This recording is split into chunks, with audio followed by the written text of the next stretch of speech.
Hey guys, tonight we begin with something frozen. Something that will make you appreciate every warm blanket you have ever touched. We are diving deep into what it was really like trying to sleep in the Subzero trenches of World War I. Forget the romantic war poems. Forget the propaganda posters. The truth is far colder, far more miserable, and far more brutal than anything you have ever imagined. So before you settle in, take a moment to like the video and subscribe, but only if you genuinely enjoy what I do here. And let me know in the comments where you are tuning in from and what time it is for you. It is always fascinating to see who is joining us from around the world.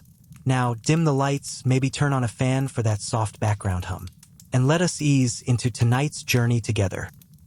Congratulations, you have just been assigned to the British Expeditionary Force, 2nd Battalion, somewhere along the Western Front near Ypres, Belgium. The date is January 1917. The temperature is -15 degrees Celsius. That is 5 degrees Fahrenheit for my American listeners. And you are about to discover that sleep, that basic human need you have taken for granted your entire life, is now a luxury you will almost never experience again. Welcome to hell. Except hell is supposed to be warm. Chapter 1. The first night. Welcome to your frozen grave. You arrive at the trench system just after sunset. The sky is the color of old bruises, purple and gray and utterly indifferent to your existence. You have been marching for 6 hours through frozen mud that grabbed at your boots like skeletal hands. Your feet are already numb. Not the pleasant numbness of sitting too long, but the dangerous numbness that means frostbite is creeping through your flesh like a patient predator. The trench itself is a gash in the frozen earth, roughly 7 feet deep and 4 feet wide. The walls are reinforced with sandbags, wooden planks, and in some places just raw frozen mud that looks like the ribcage of some enormous dead beast. Duckboards, wooden slats meant to keep you above the water, line the bottom. Except there is no water right now, just ice. Thick, treacherous ice that makes every step a potential broken ankle. Your sergeant, a man with eyes that have seen too much and a face that looks carved from the same frozen mud as the trench walls, points to a dugout. It is a hole carved into the side of the trench, maybe 6 feet deep and 5 feet wide. This is where you will sleep. Not just you, though. You and 5 other men. In a space roughly the size of a modern garden shed. Except garden sheds do not smell like unwashed bodies, gangrene, and frozen human waste. The smell hits you next. It is winter, sub-zero temperatures, and somehow things still rot here. The stench is a physical presence, a combination of latrine pits that have frozen over but still release their horror into the air. Unwashed men who have not bathed in weeks. The sweet, sick smell of gangrene from infected wounds, and underneath it all, the metallic tang of blood that has soaked into the earth and frozen there. Your nose will eventually stop noticing. That is not a blessing. That is your body giving up. Let us be clear about something right now. You are not going to sleep tonight. Not really. What you are going to do is enter a state of semi-consciousness where your body tries desperately to rest while your mind remains alert enough to keep you from dying. Because dying from cold in your sleep is absolutely a thing that happens here. In fact, you will wake up tomorrow morning next to a man who did not wake up at all. You crawl into the dugout. There are no beds. There is no mattress. There is a piece of corrugated iron propped against the frozen earth at an angle, creating a slight shelter from the wind. There are some sandbags that previous occupants have arranged into something vaguely resembling a pillow. And there is a single wool blanket that is stiff with ice and probably lice. This is your bedroom for the next 4 days. The other men are already here. They barely look at you. One of them, a boy who cannot be more than 19 despite what his enlistment papers claim, is shaking so violently that his teeth are chattering like Morse code. Another is trying to light a cigarette with fingers so stiff from cold that he keeps dropping the match. The cigarette is not for pleasure. It is one of the only sources of warmth available. Here is what nobody tells you about extreme cold. It is not dramatic. It does not announce itself with fanfare. It just creeps into your body, cell by cell, degree by degree, until you stop being a person and start being a meat popsicle that occasionally has thoughts. Your fingers stop working first, then your toes. Then your thoughts get slower, thicker, like honey in winter. You try to arrange yourself in the dugout. There is not enough room to lie down fully. You either curl into a fetal position on your side, or you sit with your back against the frozen earth wall and try to doze sitting up. Most men choose sitting up. Lying down makes you a bigger target if shells start falling. Plus, lying in the fetal position just makes you feel pathetic, and you are trying very hard to maintain some shred of dignity. The wind is the worst part of this first night. It comes howling across no man's land, that blasted wasteland between your trench and the German trench, bringing with it the smell of death and the promise of more cold. The wind does not just blow past you.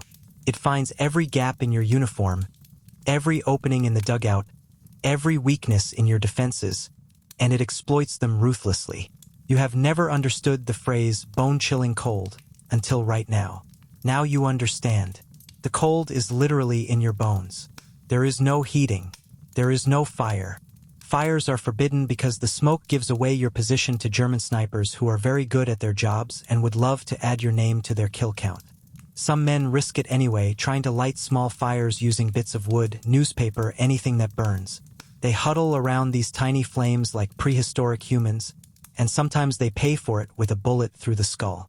Your uniform is wool. British Army issue, designed by people who clearly never spent a winter in a trench. The wool is good when it is dry. It is not dry. It has not been dry since you arrived in France 3 weeks ago. Wet wool does not insulate. Wet wool conducts cold directly into your skin. Wet wool weighs approximately 3 times its dry weight and makes you feel like you are wearing a sodden corpse. You are wearing, from the inside out, a cotton undershirt, a wool flannel shirt, a wool tunic, and a greatcoat. On your legs, wool trousers and puttees, those long strips of cloth wrapped around your calves that are supposed to provide support but mostly just cut off circulation. On your feet, standard issue boots that fit poorly and 2 pairs of socks that are already damp from marching. All of this clothing, every single layer, is wet. And when the sun goes down and the temperature drops below freezing, wet becomes ice. The first time you try to close your eyes, you hear a sound that makes your heart stop. It is a wet, crunching noise, like someone biting into a frozen apple. One of the other men in the dugout is trying to remove his boots to check his feet. His socks have frozen to his skin. He peels them off anyway, and you see in the dim light that his toes are the color of marble, white and gray and completely lifeless. Welcome to trench foot, except in Subzero temperatures it is not trench foot. It is frostbite. It is gangrene waiting to happen. It is amputation in a field hospital with a saw and without enough anesthesia. The man looks at his feet with an expression of absolute resignation. He knows what this means. He wraps them back up anyway because what else can you do? You close your eyes again. Sleep does not come. Instead, you enter a state that soldiers call the drowse. You are not awake, but you are not asleep. You are somewhere in between, a purgatory where time moves strangely and you are aware of every sound, every movement, every drop in temperature. Your body is conserving energy, trying to keep your core warm even as your extremities slowly freeze. Around midnight, the shelling starts. German artillery, probably kilometers away, launching high explosive rounds into the general area of your trench. They are not aiming at anything specific. They do not need to. The trenches are long, and shells are unforgiving. You hear the distant crump of the guns, then the whistle of the shell arcing through the frozen air, then the explosion that shakes the earth and sends frozen mud raining down into your dugout. No one moves. No one speaks. You all just sit there, waiting to see if the next shell has your name on it. This is what trying to sleep in the trenches teaches you very quickly. You stop fearing death and start fearing the waiting. Death would be quick. The waiting is torture. The shelling continues for 20 minutes. In that time, you do not sleep. You cannot sleep. Your body is flooded with adrenaline. Your heart is pounding, and every muscle is tensed for an explosion that might vaporize you before you even know it is coming. When the shelling finally stops, the silence is somehow worse than the noise. This is your first night. You have approximately 119 more nights like this before your rotation out of the front line. And here is the thing that breaks most men. It is not the one night of horror. It is the accumulation. It is night after night after night of no sleep, no warmth, no rest, until your mind starts to fracture and you stop being entirely human. But for now, you are still new, still hopeful in a pathetic sort of way, still believing that maybe tomorrow night will be better. It will not be better. It only gets worse from here. Chapter 2. The impossible geometry of trying to lie down. Let us talk about the physical reality of trying to sleep in a space that was never designed for human rest. Your dugout, that hole in the frozen earth, is approximately 6 feet deep, 5 feet wide, and maybe 4 feet tall at its highest point. 6 men need to fit in this space. Do the math. Actually, do not bother. The math does not work. It has never worked. It will never work. You are all playing a nightly game of human Tetris, trying to arrange your bodies in configurations that allow everyone to have some contact with the ground while not actively crushing anyone else. The first problem is length. You are 5 feet 10 inches tall. Most of the other men are similar heights. The dugout is 6 feet deep. This means you cannot lie down straight without your feet sticking out into the main trench, which is not just uncomfortable, it is dangerous. Men have had their feet shot off while sleeping because they stuck out too far. So you curl up. Everyone curls up. You lie on your side, knees pulled toward your chest, and you try to fit yourself into the available space like a sardine in a tin. Except sardines are packed neatly. You are packed randomly, awkwardly, with elbows and faces and knees and backs and someone's boot always ending up near your head. The second problem is vertical space. The dugout is 4 feet tall at best. You cannot sit up straight. You cannot even kneel without hunching over. You exist in a permanent state of crouching, folding, compressing yourself into something smaller than you are. Your back will develop a permanent ache from this constant compression. Years after the war, if you survive, you will still feel it. Here is what a typical sleeping arrangement looks like. 2 men lie along the back wall, shoulder to shoulder, curled on their sides. 2 more men lie perpendicular to them, forming a sort of L shape. The remaining 2 men, usually the newest arrivals because rank has its privileges, sleep partially in the main trench, using the dugout entrance as shelter but without the dubious benefit of the back wall. There is no privacy. Your face is inches from another man's back. You can feel his breathing, hear his heartbeat, smell the fear and unwashed desperation coming off his skin. Human beings are not meant to sleep this close to strangers. We have personal space requirements hardwired into our psychology. Those requirements do not matter here. You sleep close or you do not sleep at all. The ground beneath you is not flat. It is not even. It is frozen mud with rocks embedded in it like broken teeth. You can feel every lump, every sharp edge, every irregularity pressing into your body through the thin layer of your greatcoat. There is no mattress. There is no padding.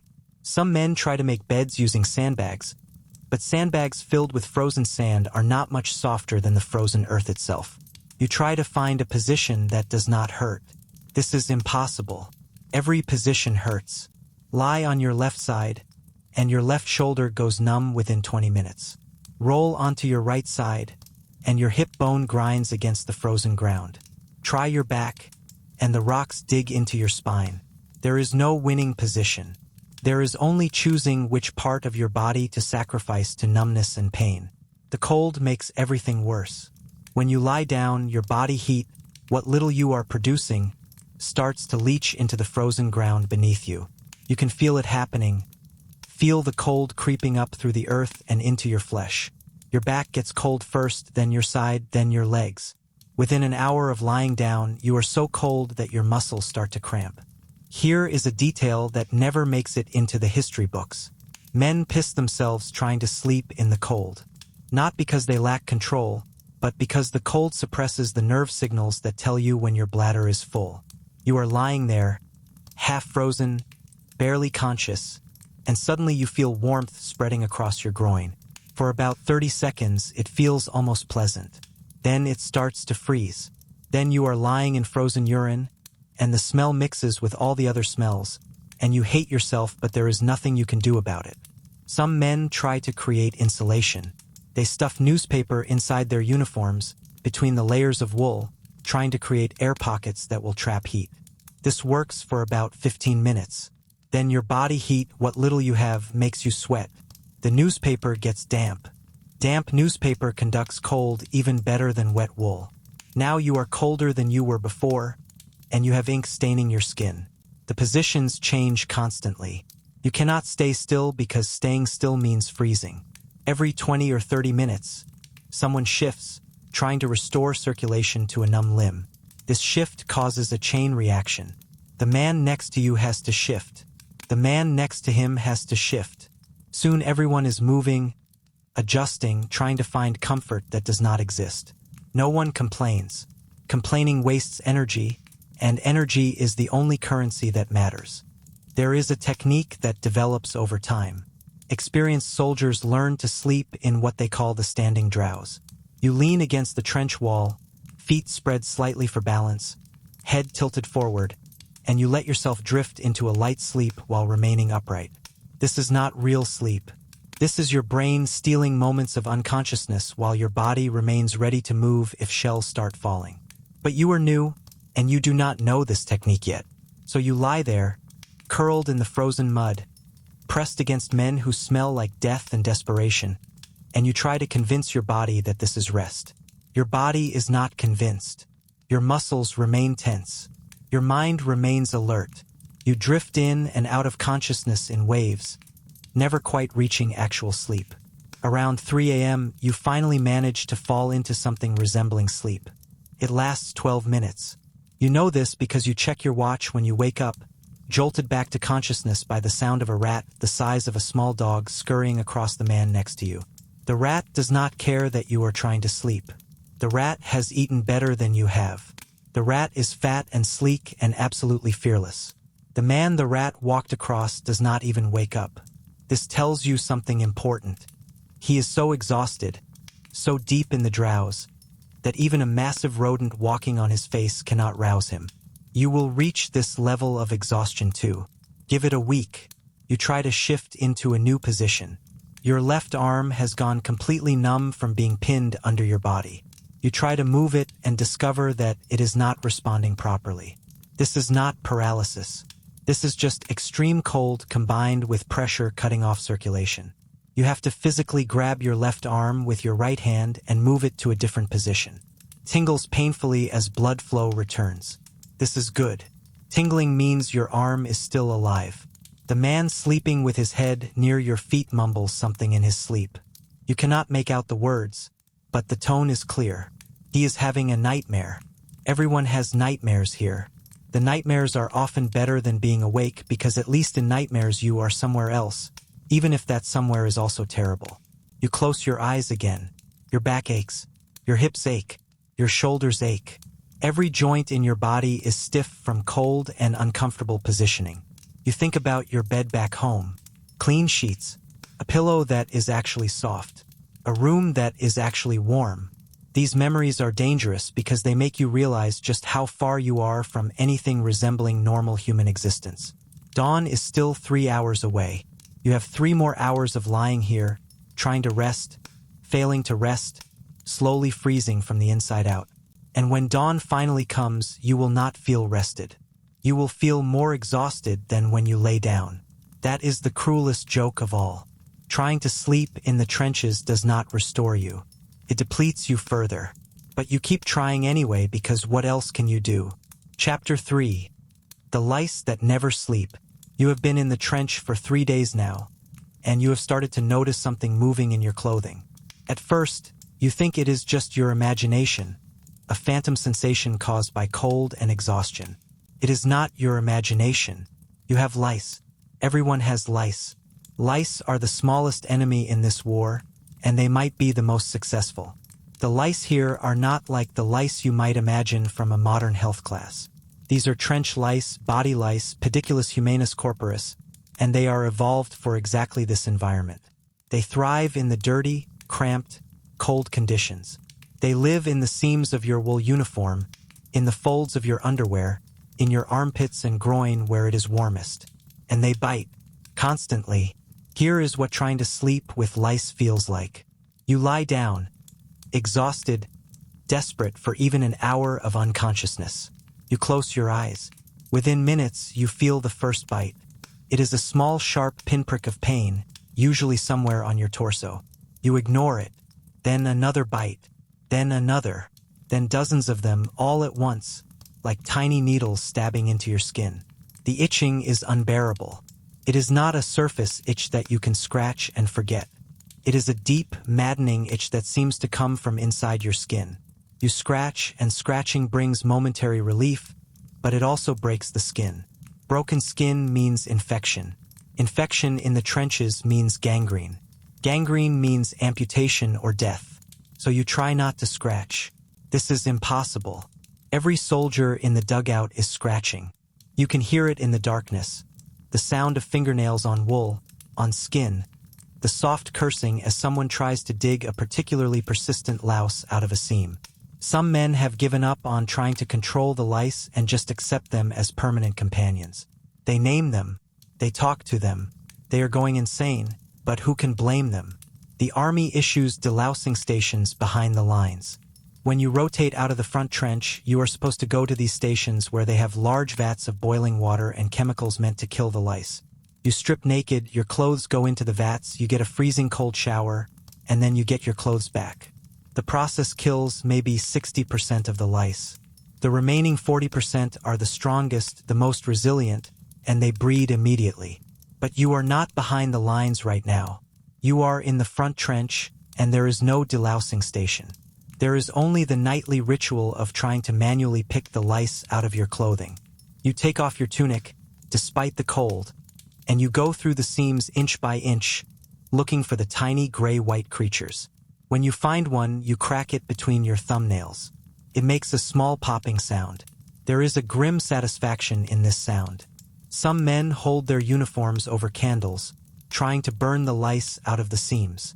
This works until your uniform catches fire, which happens more often than you would think. A burning uniform in a confined space with 5 other men is not ideal. But desperate times call for desperate measures, and every man here is desperate. The bites are worst at night. During the day, when you are moving, working, staying alert, you can almost ignore the lice. But at night, when you are trying to sleep, when your body is still and the lice are most active, they are impossible to ignore. They crawl across your skin, dozens of them, maybe hundreds, looking for the warmest spots to feed. You develop a technique. You take your shirt off, turn it inside out, and shake it vigorously. Lice fall out like rain. You count them sometimes. 20, 30. Once you counted 47 lice from a single shirt. 47 individual creatures living in your clothing, drinking your blood, laying eggs that will hatch into more lice. The worst part is the psychological aspect. Lice are a constant reminder that you have lost control over your own body. You cannot keep yourself clean. You cannot protect yourself from these tiny invaders. You are a host, a food source, and there is nothing you can do about it. This knowledge eats at you slowly, constantly, like the lice themselves. Here is something they never tell you in training. Lice carry disease. Typhus, trench fever, relapsing fever. These diseases spread through the trenches like wildfire because everyone has lice and lice do not respect personal boundaries. One infected soldier can spread disease to an entire company through the lice population. Trench fever is particularly nasty. It starts with the lice bite. Then, about 5 days later, you develop a high fever, severe headache, pain in your legs that feels like someone is hammering nails into your shins. The fever comes and goes in waves, 5 days on, 5 days off, sometimes for months. Men lose 50 pounds. They hallucinate. Some die. Most just wish they would die. You have been lucky so far. You have lice, but you do not have trench fever. Not yet. But every night when you lie down and feel those bites starting up again, you wonder if tonight is the night that one of those bites carries something worse than just irritation. Sleep becomes impossible when the lice are particularly active. You lie there, scratching, shifting, trying to find a position where the biting is less intense. There is no such position. The lice are everywhere. In your armpits, in your groin, along your waistline where your belt creates a warm seam, behind your knees, between your toes. Some men develop a kind of immunity to the itching. Not a physical immunity, the bites still happen, but a mental one. They learn to ignore it, to let the itching fade into background noise along with all the other discomforts. You are not there yet. Right now, every bite feels like a fresh assault, a new indignity, another reminder that your body is not your own anymore. The man next to you is delousing his shirt by candlelight. You watch him work, methodically going through each seam, cracking lice between his thumbnails with the calm efficiency of someone who has done this 1,000 times. He does not look at you. His eyes are fixed on his task with the intensity of a man trying to maintain the last shred of his dignity. You ask him how many lice he has killed tonight. He does not answer. Then, after a long pause, he says quietly, "Does not matter. They always come back. This is the truth. You can kill every louse in your clothing, and within 3 days you will have lice again. They spread from man to man, from clothing to clothing, in the tight quarters of the trench. Around 1 a.m., you give up trying to sleep and join the delousing effort. You take off your undershirt, despite the painful cold, and you start going through the seams. The first louse you find is fat, engorged with your blood. You crack it, and a small spot of blood appears on your thumb. Your blood. The louse has been drinking it all night. You find 17 lice in your undershirt, 23 in your flannel shirt, 12 in the seams of your trousers. That is 52 lice, 52 creatures living on your body right now. And those are just the ones you can find. The eggs, the nits, are even smaller and harder to spot. Each louse can lay up to 10 eggs per day. The math is horrifying. By 2 a.m., you have killed as many lice as you can find. You put your clothes back on, shivering violently from the cold. The clothes are still damp. They will stay damp for the entire war. You lie back down in your spot, pressed against the other men, and you try once again to sleep. Within 10 minutes, you feel the first bite of a louse you missed. Then another. Then another. The cycle begins again. This is your life now. Sleep interrupted by lice. Lice interrupted by shells. Shells interrupted by stand-to. Stand-to interrupted by work parties. Work parties interrupted by the desperate need for sleep that never comes. You close your eyes anyway, because giving up on sleep means giving up on sanity, and you are not ready to give up on sanity yet. That comes later. Chapter 4. The sound of frozen men crying. It is your 7th night in the trench, and you have started to hear a sound that nobody warned you about. It is the sound of grown men crying. Not loud, dramatic sobbing like you might see in a film. Just quiet, hopeless weeping in the darkness. The kind of crying that comes when a man has reached the absolute limit of what he can endure and discovered that the limit is not actually a limit, just another threshold of suffering to cross. The crying usually starts around midnight. That seems to be when the combination of exhaustion, cold, fear, and hopelessness reaches critical mass in the human mind. You are lying there trying to sleep, and you hear it. A soft hitching breath, a stifled sob, the sound of someone trying very hard not to make noise but failing because the human body eventually rebels against constant suppression. Tonight it is the boy, the one who cannot be more than 19. He is curled up in the corner of the dugout, his back to everyone else, his shoulders shaking. Nobody says anything. What would you say? Stop crying? That would be cruel. It will be okay? That would be a lie. So everyone just pretends they do not hear it, grants him the fiction of privacy in a space where privacy is impossible. Here is what breaks men in the trenches. It is not the big dramatic moments. It is not the charges over the top or the gas attacks or even the artillery barrages. Those are terrible, but they are finite. They start and they stop. What breaks men is the relentless accumulation of small miseries. The cold that never ends. The wet that never dries. The hunger that is never quite satisfied. The exhaustion that sleep never quite resolves. And the knowledge, the absolute certainty, that tomorrow will be exactly like today. You have not cried yet. You are holding on to your composure like it is a life raft in a storm. But you feel it building inside you, a pressure behind your sternum, a tightness in your throat. You are one bad moment away from joining the chorus of frozen men crying in the dark. Maybe tonight, maybe tomorrow, but it is coming. The corporal, a man who has been here since 1914, who has somehow survived 3 years of this hell, speaks quietly into the darkness. Let him cry, he says. Better out than in. This is wisdom. Holding it in, maintaining the stoic soldier facade, that is how you go mad. Crying, awful as it sounds, is actually healthy. It is the pressure valve releasing before the boiler explodes. But the sound still cuts through you. Because this boy, this teenager who lied about his age to enlist, who probably thought war would be adventure and glory, is learning what war really is. War is being so cold that you cannot feel your feet anymore. War is lying in frozen mud and trying to sleep while lice eat you alive. War is watching your friends die in ways that are neither quick nor heroic.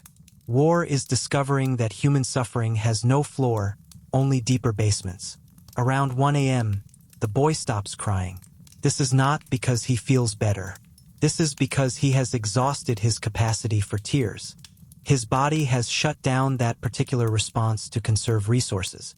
He will cry again tomorrow night or the night after, until crying becomes as routine as standing guard. Now you hear different sounds. Someone is praying. You cannot make out the words, just the rhythmic murmur of a man talking to God in a language that might be Latin.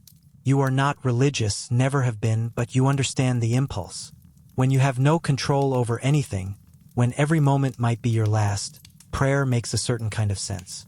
It is doing something, anything, in a situation where doing something usually just gets you killed. There is also snoring. One of the men, you cannot tell who in the darkness, has somehow managed to fall asleep and is now snoring loudly. This is simultaneously impressive and infuriating. How can anyone sleep through this? Through the cold, the discomfort, the fear, the crying? And yet he sleeps. His snores a rhythmic rasp that provides a strange sort of baseline to the symphony of suffering. You hear someone grinding their teeth.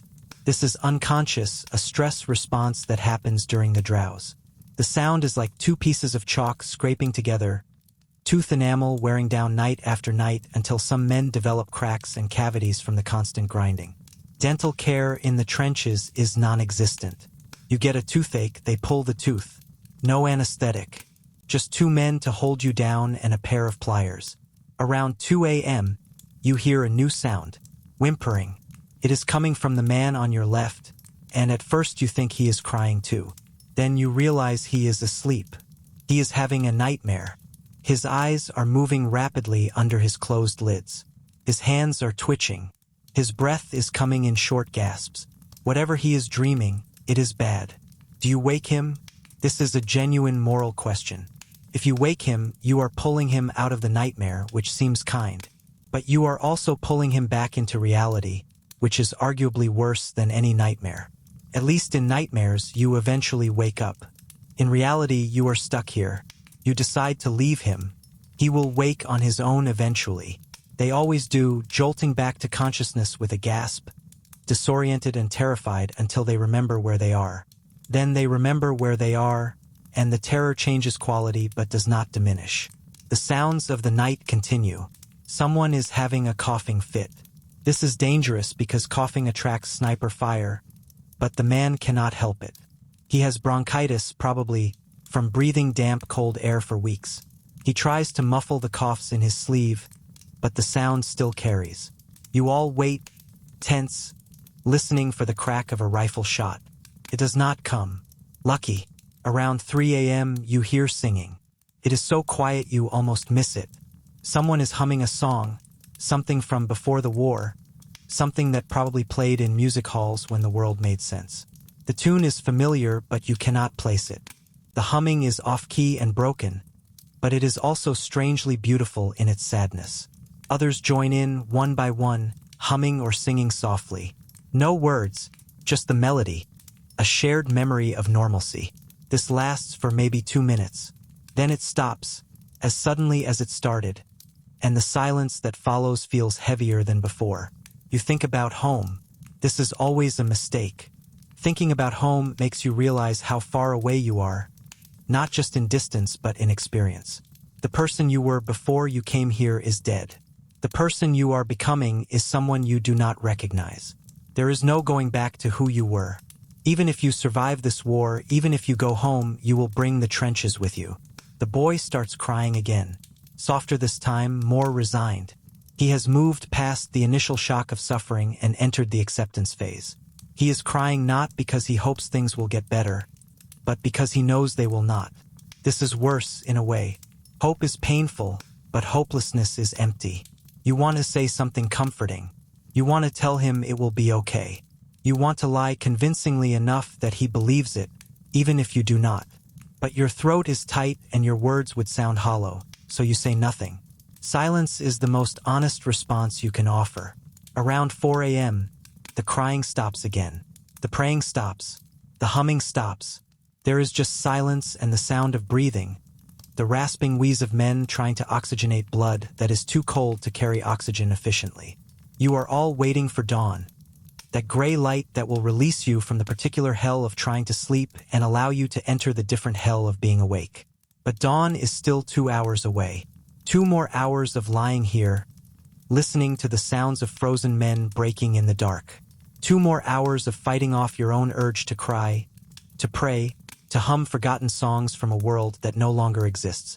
You close your eyes. You try to find that drowse state, that semi-consciousness that is the closest you get to rest. It does not come easily tonight. Tonight, the sounds are too loud, too human, too honest. Tonight, you are forced to confront the reality that you are not the only one suffering. Everyone here is at their limit. Everyone here is one more frozen night away from complete collapse. And tomorrow night it will happen again. And the night after that. And the night after that. Until either the war ends or you do. Chapter 5. The rats that own the night. You are trying to sleep, eyes closed, body curled into the smallest possible shape to conserve heat, when you feel something walk across your leg. Something heavy. Something that makes your entire body go rigid with a very specific kind of horror. You open your eyes and in the dim light you see it.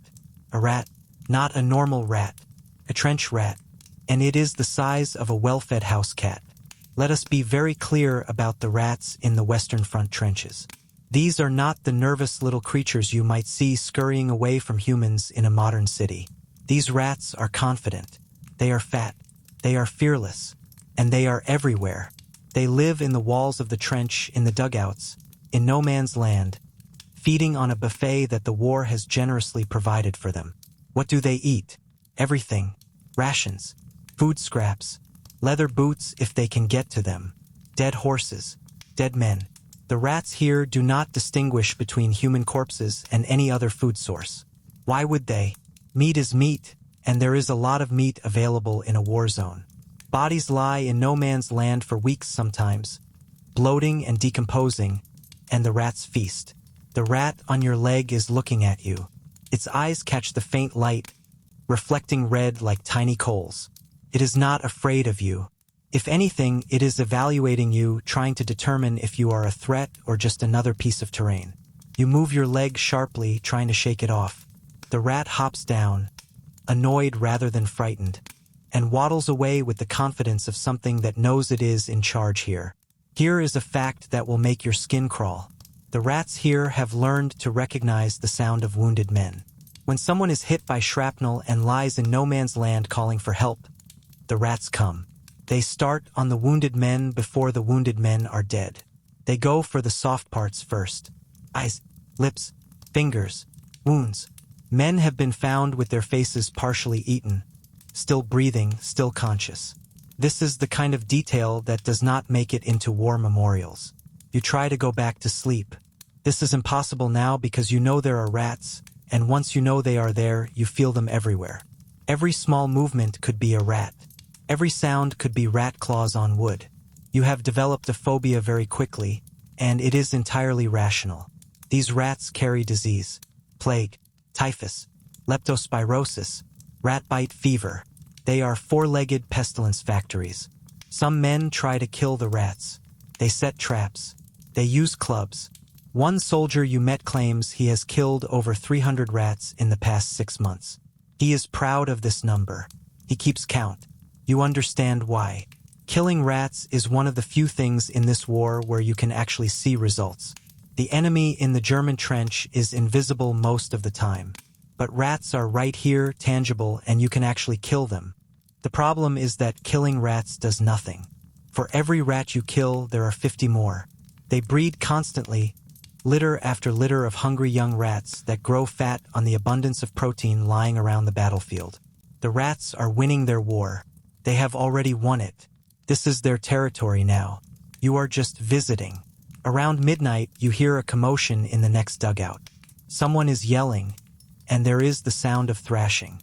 You learn later that a rat had crawled into a sleeping man's mouth. The man woke up choking, biting down reflexively, killing the rat but also breaking 2 of his own teeth. He will have nightmares about this for the rest of his life, however long that is.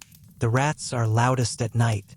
During the day, they stay hidden, tucked away in their holes and burrows.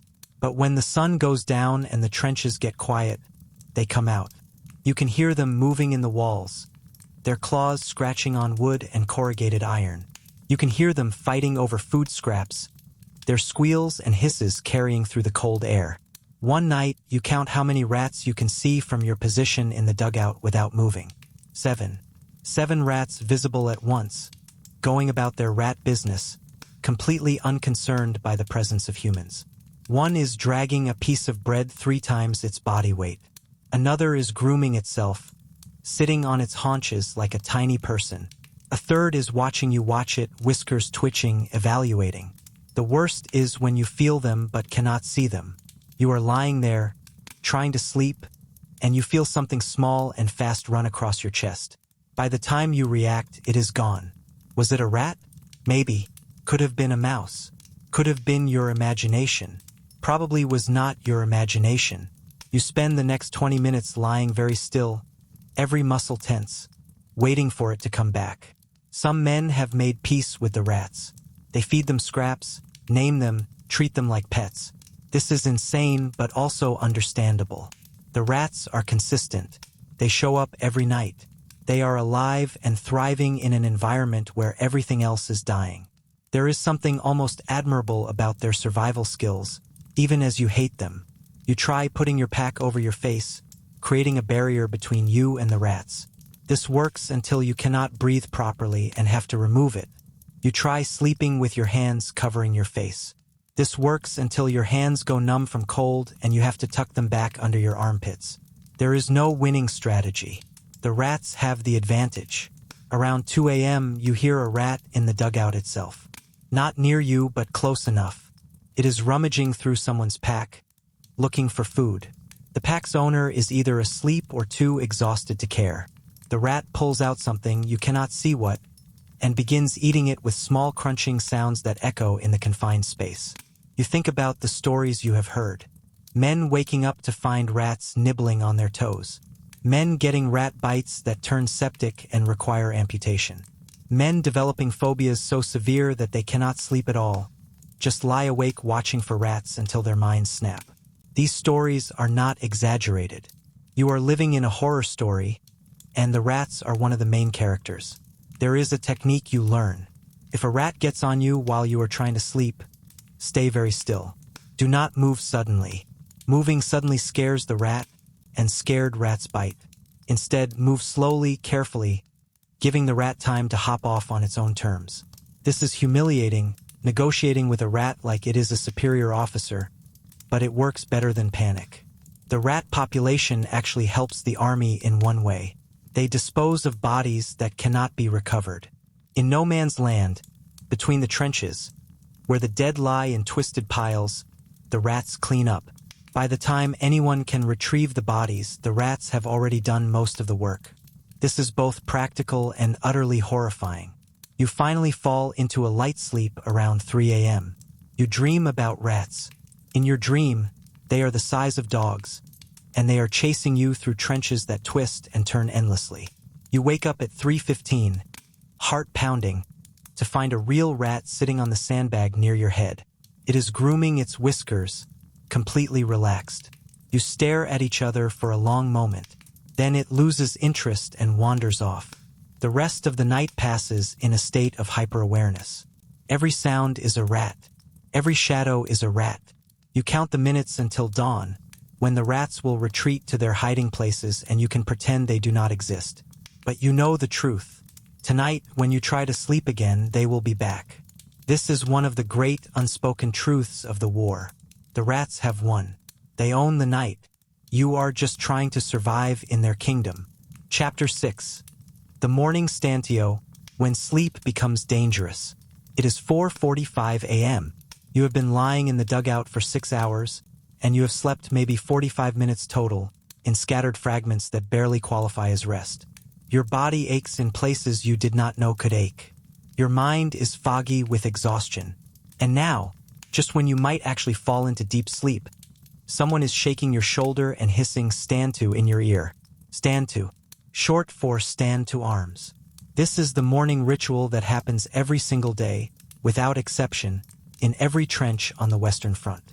Dawn is the most likely time for an enemy attack, so every man in the trench must be awake, armed, and at the fire step, ready to fight. This is not optional. This is not negotiable.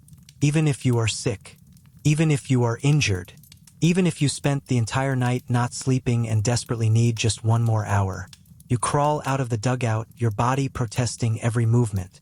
Your joints are stiff from the cold and the cramped sleeping position. Your muscles have that deep ache that comes from extended exposure to freezing temperatures. Your feet, when you try to stand on them, send shooting pains up your legs.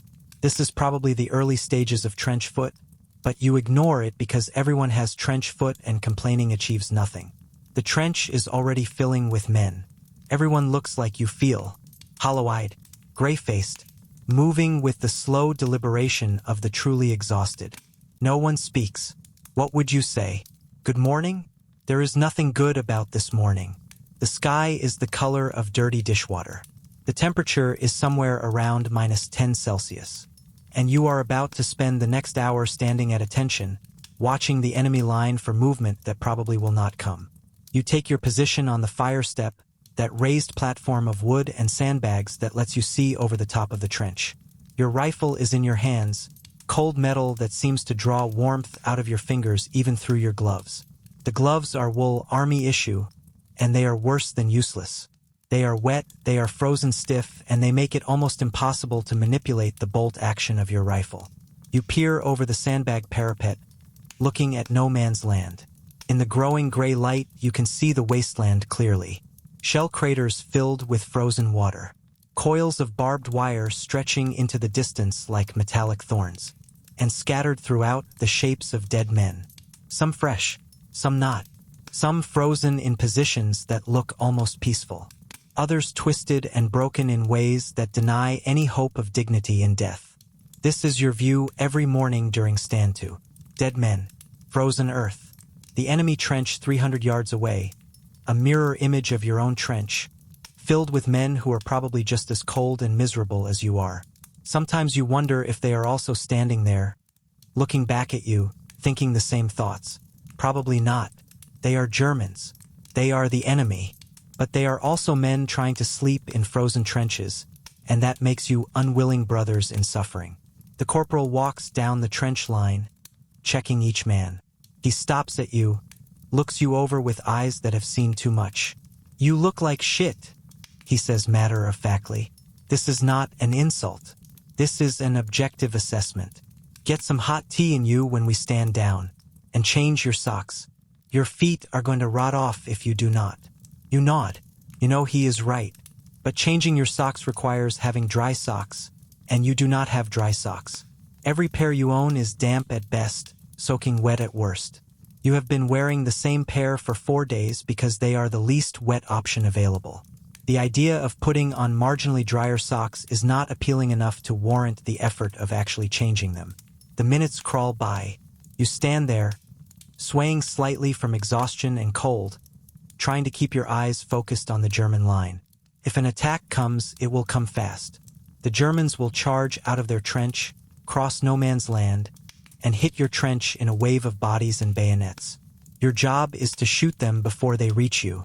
Simple, brutal, effective at least in theory. But no attack comes. It almost never does. Stand to is mostly a precaution, a just-in-case that wastes an hour of potential sleep every morning and every evening.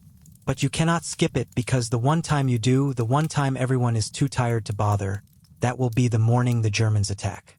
So you stand, and you wait, and you try not to fall asleep standing up. Falling asleep during stand to is dangerous for 2 reasons. First, if the officer catches you, you will be charged with sleeping on duty, which can result in execution by firing squad. Second, if you fall asleep and actually fall over, you might fall forward over the parapet and into no man's land, which is not immediately fatal but likely will be when the sun comes up and snipers can see you clearly. The man next to you is asleep. You can tell because his eyes are closed and his breathing has that slow rhythm that comes with unconsciousness. He is sleeping standing up, propped against the trench wall like a corpse propped against a tree. You do not wake him. If the officer comes by, he will wake himself at the sound of boots. Probably, you hope, around 5:30 a.m., the sun begins to rise. Not that you can see the sun directly. The sky just gets lighter, transitioning from black to gray to a pale watery light that does nothing to warm the air. Some mornings, there is color in the sky. Reds and oranges and purples that would be beautiful in any other context. Today there is just gray. Everything is gray. With the rising sun comes the daily ritual of enemy observation. The Germans are watching your trench. You are watching theirs. Snipers on both sides are settling into position, looking for targets. This is when you need to be most careful. Keep your head down. Move slowly. Do not present a silhouette. One moment of carelessness, one moment of standing too tall or moving too quickly, and you take a bullet through the skull. You hear the crack of a rifle shot. Someone somewhere along the line made a mistake. There is a cry quickly cut off.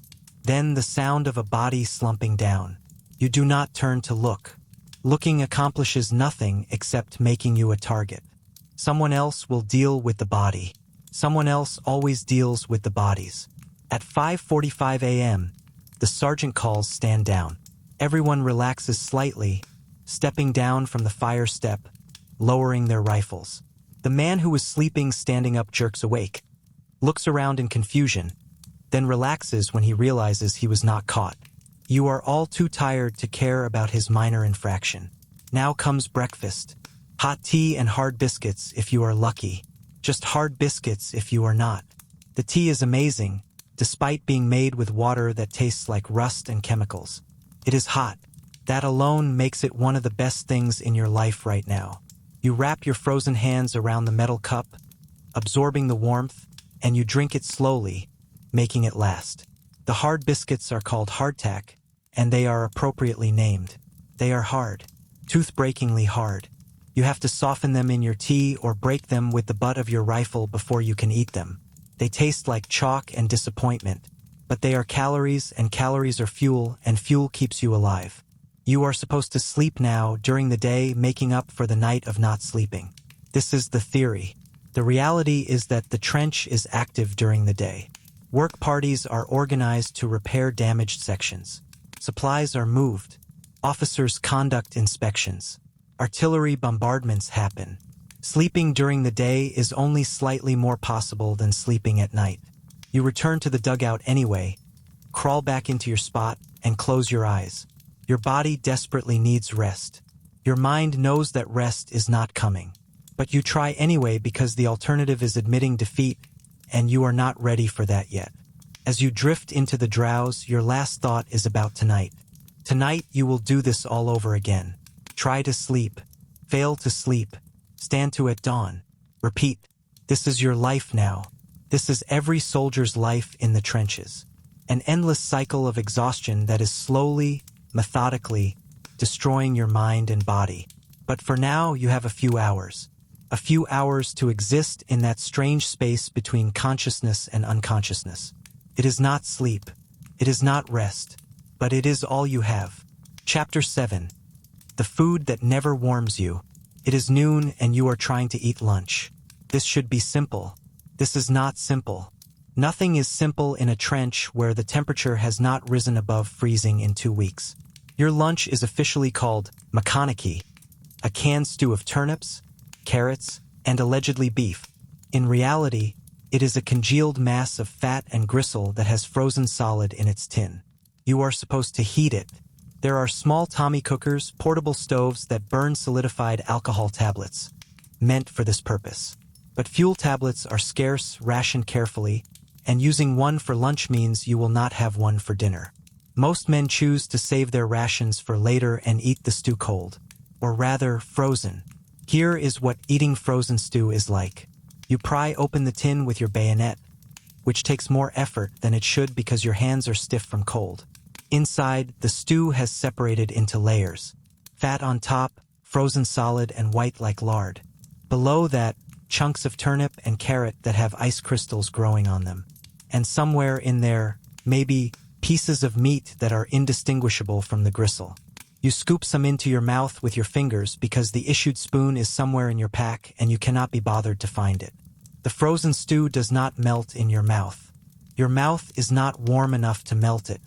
Instead, you have to chew it, breaking it down mechanically, your jaw working against chunks of frozen vegetable and fat.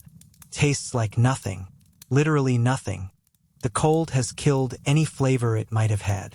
Swallowing frozen food is an interesting challenge. It goes down your throat as a solid mass, and you can feel it the entire way down. Your esophagus protests. Your stomach protests. But your body needs calories, and these frozen lumps of makanaki are calories, so you keep eating. Some men risk a small fire to heat their food. They dig a little pit below the trench level, use precious fuel tablets or scraps of wood, and heat their tins over the tiny flame. This makes the food edible, even pleasant. It also makes smoke that rises above the trench line and attracts German artillery. You have to decide if warm food is worth the risk of high explosive shells raining down on your position. Today, someone makes that decision. 3 dugouts down, you see smoke rising. A few minutes later, you hear the whistle of an incoming shell. Everyone ducks. The shell lands 50 yards away, close enough to spray frozen mud across the trench, but not close enough to kill anyone. The man who was heating his lunch hurriedly kicks dirt over his fire, muttering curses. He will eat his meal cold like everyone else. Bread is issued daily, when supplies make it through. The bread arrives frozen solid, so hard you could use it as a weapon. Some men do use it as a weapon, throwing frozen loaves at rats or using them to hammer tent pegs. You have to thaw the bread before you can eat it, and thawing requires body heat because there is no other heat source available. You see men sitting with loaves of bread tucked under their armpits, trying to soften them enough to tear off chunks. This takes hours. Your body heat, what little you are producing, is barely enough to make a difference. By the time the bread is soft enough to eat, it has absorbed the smell of your unwashed body and tastes accordingly. But again, calories are calories. The cheese ration is a small block of something that claims to be cheddar but tastes like salty wax. 2 is frozen. You are supposed to eat it with the bread. In practice, you gnaw on both separately, breaking off small pieces and chewing them until they are soft enough to swallow. Your jaw gets tired from all this chewing of frozen food. Some men develop TMJ problems, their jaw joints grinding and clicking from the constant mechanical work of eating. Jam is a luxury when it arrives. Plum and apple jam, thick and sweet, meant to spread on the hard biscuits or bread. The jam does not freeze as solid as the stew, but it gets stiff and hard to spread. You use your knife to scrape it out of the tin, and you eat it directly because spreading it is too much effort.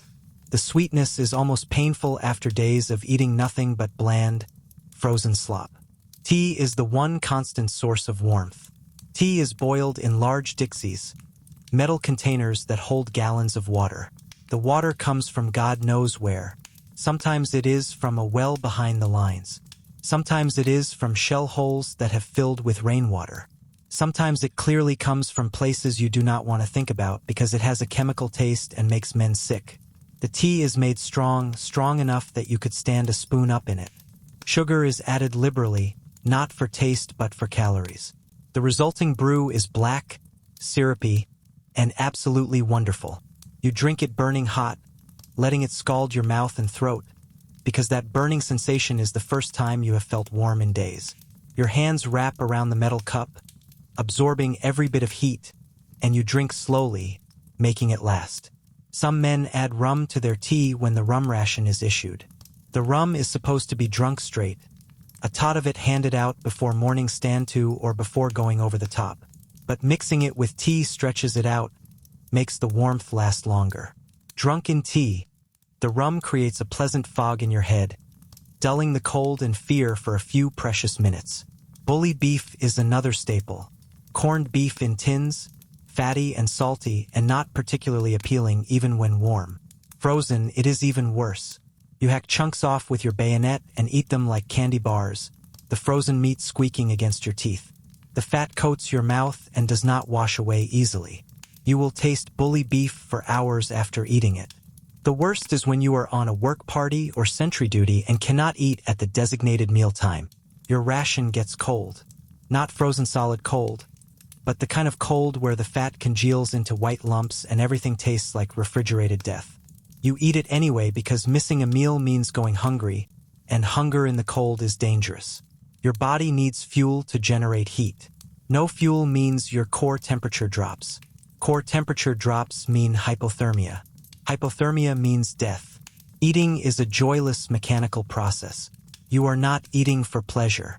You are not eating because food tastes good. You are eating because your body requires fuel, and this frozen slop is the only fuel available. There is no enjoyment. There is just the grim necessity of staying alive one more day. The officers eat better. They get extra rations, and they have servants to prepare their food. You sometimes smell cooked meat coming from the officer's dugout, and the smell is torture. Real meat, properly cooked, with heat and spices and care taken in preparation. Meanwhile, you are chewing frozen turnips and pretending they are food. But complaining does not help. Everyone is eating the same frozen garbage, officers aside. Everyone is equally miserable. This creates a strange sort of camaraderie. You are all suffering together, and shared suffering is the strongest bond humans can form. You finish your frozen lunch. Your stomach is full but not satisfied. The cold chunks are sitting in your gut like stones. You will not feel truly full, truly nourished, until you get behind the lines and have a hot meal in a proper mess tent. But that is days away. For now, this is your reality. Frozen food for a frozen man in a frozen trench. You try to settle back into the dugout for a nap. Your stomach hurts. The frozen stew is not sitting well. You curl up on your side, trying to find a position that eases the cramping. Sleep, as always, does not come easily. But at least you are not hungry. That is something. In the trenches, you learn to be grateful for the smallest mercies. Chapter 8. The feet that betray you. It is day 9 in the trench, and something is very wrong with your feet. You have been ignoring the warning signs for days now. The numbness, the tingling, the way your toes do not respond quite right when you try to wiggle them. But this morning, when you try to take off your boots to change your socks, you discover that your feet have betrayed you completely. Your boots do not want to come off. The leather has frozen stiff around your swollen feet, and pulling them off feels like pulling your skin off with them. You grit your teeth and yank anyway because the corporal has been very clear that you must change your socks daily or face consequences. The boot finally comes free, and what you see inside makes your stomach drop. Your socks are fused to your feet. Not metaphorically, literally fused. The wet wool has frozen to your skin, and trying to peel them off is like trying to peel off your own flesh. You pull anyway, slowly, and the socks come away bringing skin with them. Small pieces, but enough to make your feet bleed in tiny spots. Your toes are the color of old cheese. White and waxy and completely without sensation. This is trench foot. Or more accurately, in these Subzero temperatures, this is the early stage of frostbite. Your feet have been wet and cold for 9 consecutive days. The constant moisture has macerated your skin, breaking down the tissue. The cold has restricted blood flow to your extremities. And now your body is literally dying from the toes up. You touch your big toe experimentally. You cannot feel your finger touching it. The toe is numb, completely dead to sensation. You press harder. Still nothing. You could stab your toe with a bayonet right now and you would not feel it. This should terrify you more than it does. But terror requires energy and you are too exhausted for fear. The corporal comes by, sees what you are looking at, and swears quietly. "How long?" he asks. You tell him. 9 days. He swears again. You should have reported this days ago. Now it is too late for prevention. Get to the medical station. The medical station is a dugout 50 yards down the trench line, manned by an overworked doctor and 2 even more overworked medics. When you arrive, there are already 3 men waiting, all with the same problem. Feet. The doctor does not even look up when you enter. "Boots off," he says. "Socks off. Sit and wait." You sit on a crate, barefoot in a Subzero trench, while the doctor finishes with the man before you. That man's feet are worse than yours. His toes are black. Actually black, the color of rotting meat. The doctor shakes his head. Gangrene, he says. You will lose the toes, possibly the foot. Report to the field hospital when transport comes through. The man does not cry. He just nods, pulls his rotting socks back on over his dying feet, and shuffles out of the dugout. You are next. The doctor examines your feet with hands that are rough and impersonal. He presses on your toes, checking for blanching. He looks for the telltale signs of tissue death. He smells your feet, which would be humiliating in any other context, but here is just routine. You are lucky, he says, which is a word that has lost all meaning in this context. No gangrene yet, but you are close. Very close. He gives you a small tin of whale oil and instructions. Dry your feet completely. Massage them with the oil. Change your socks twice daily. Keep your feet elevated when possible. Report back if the numbness spreads or if you see any blackening. The whale oil is disgusting. It smells like fish and rot, and rubbing it into your feet is one of the least pleasant experiences of your life.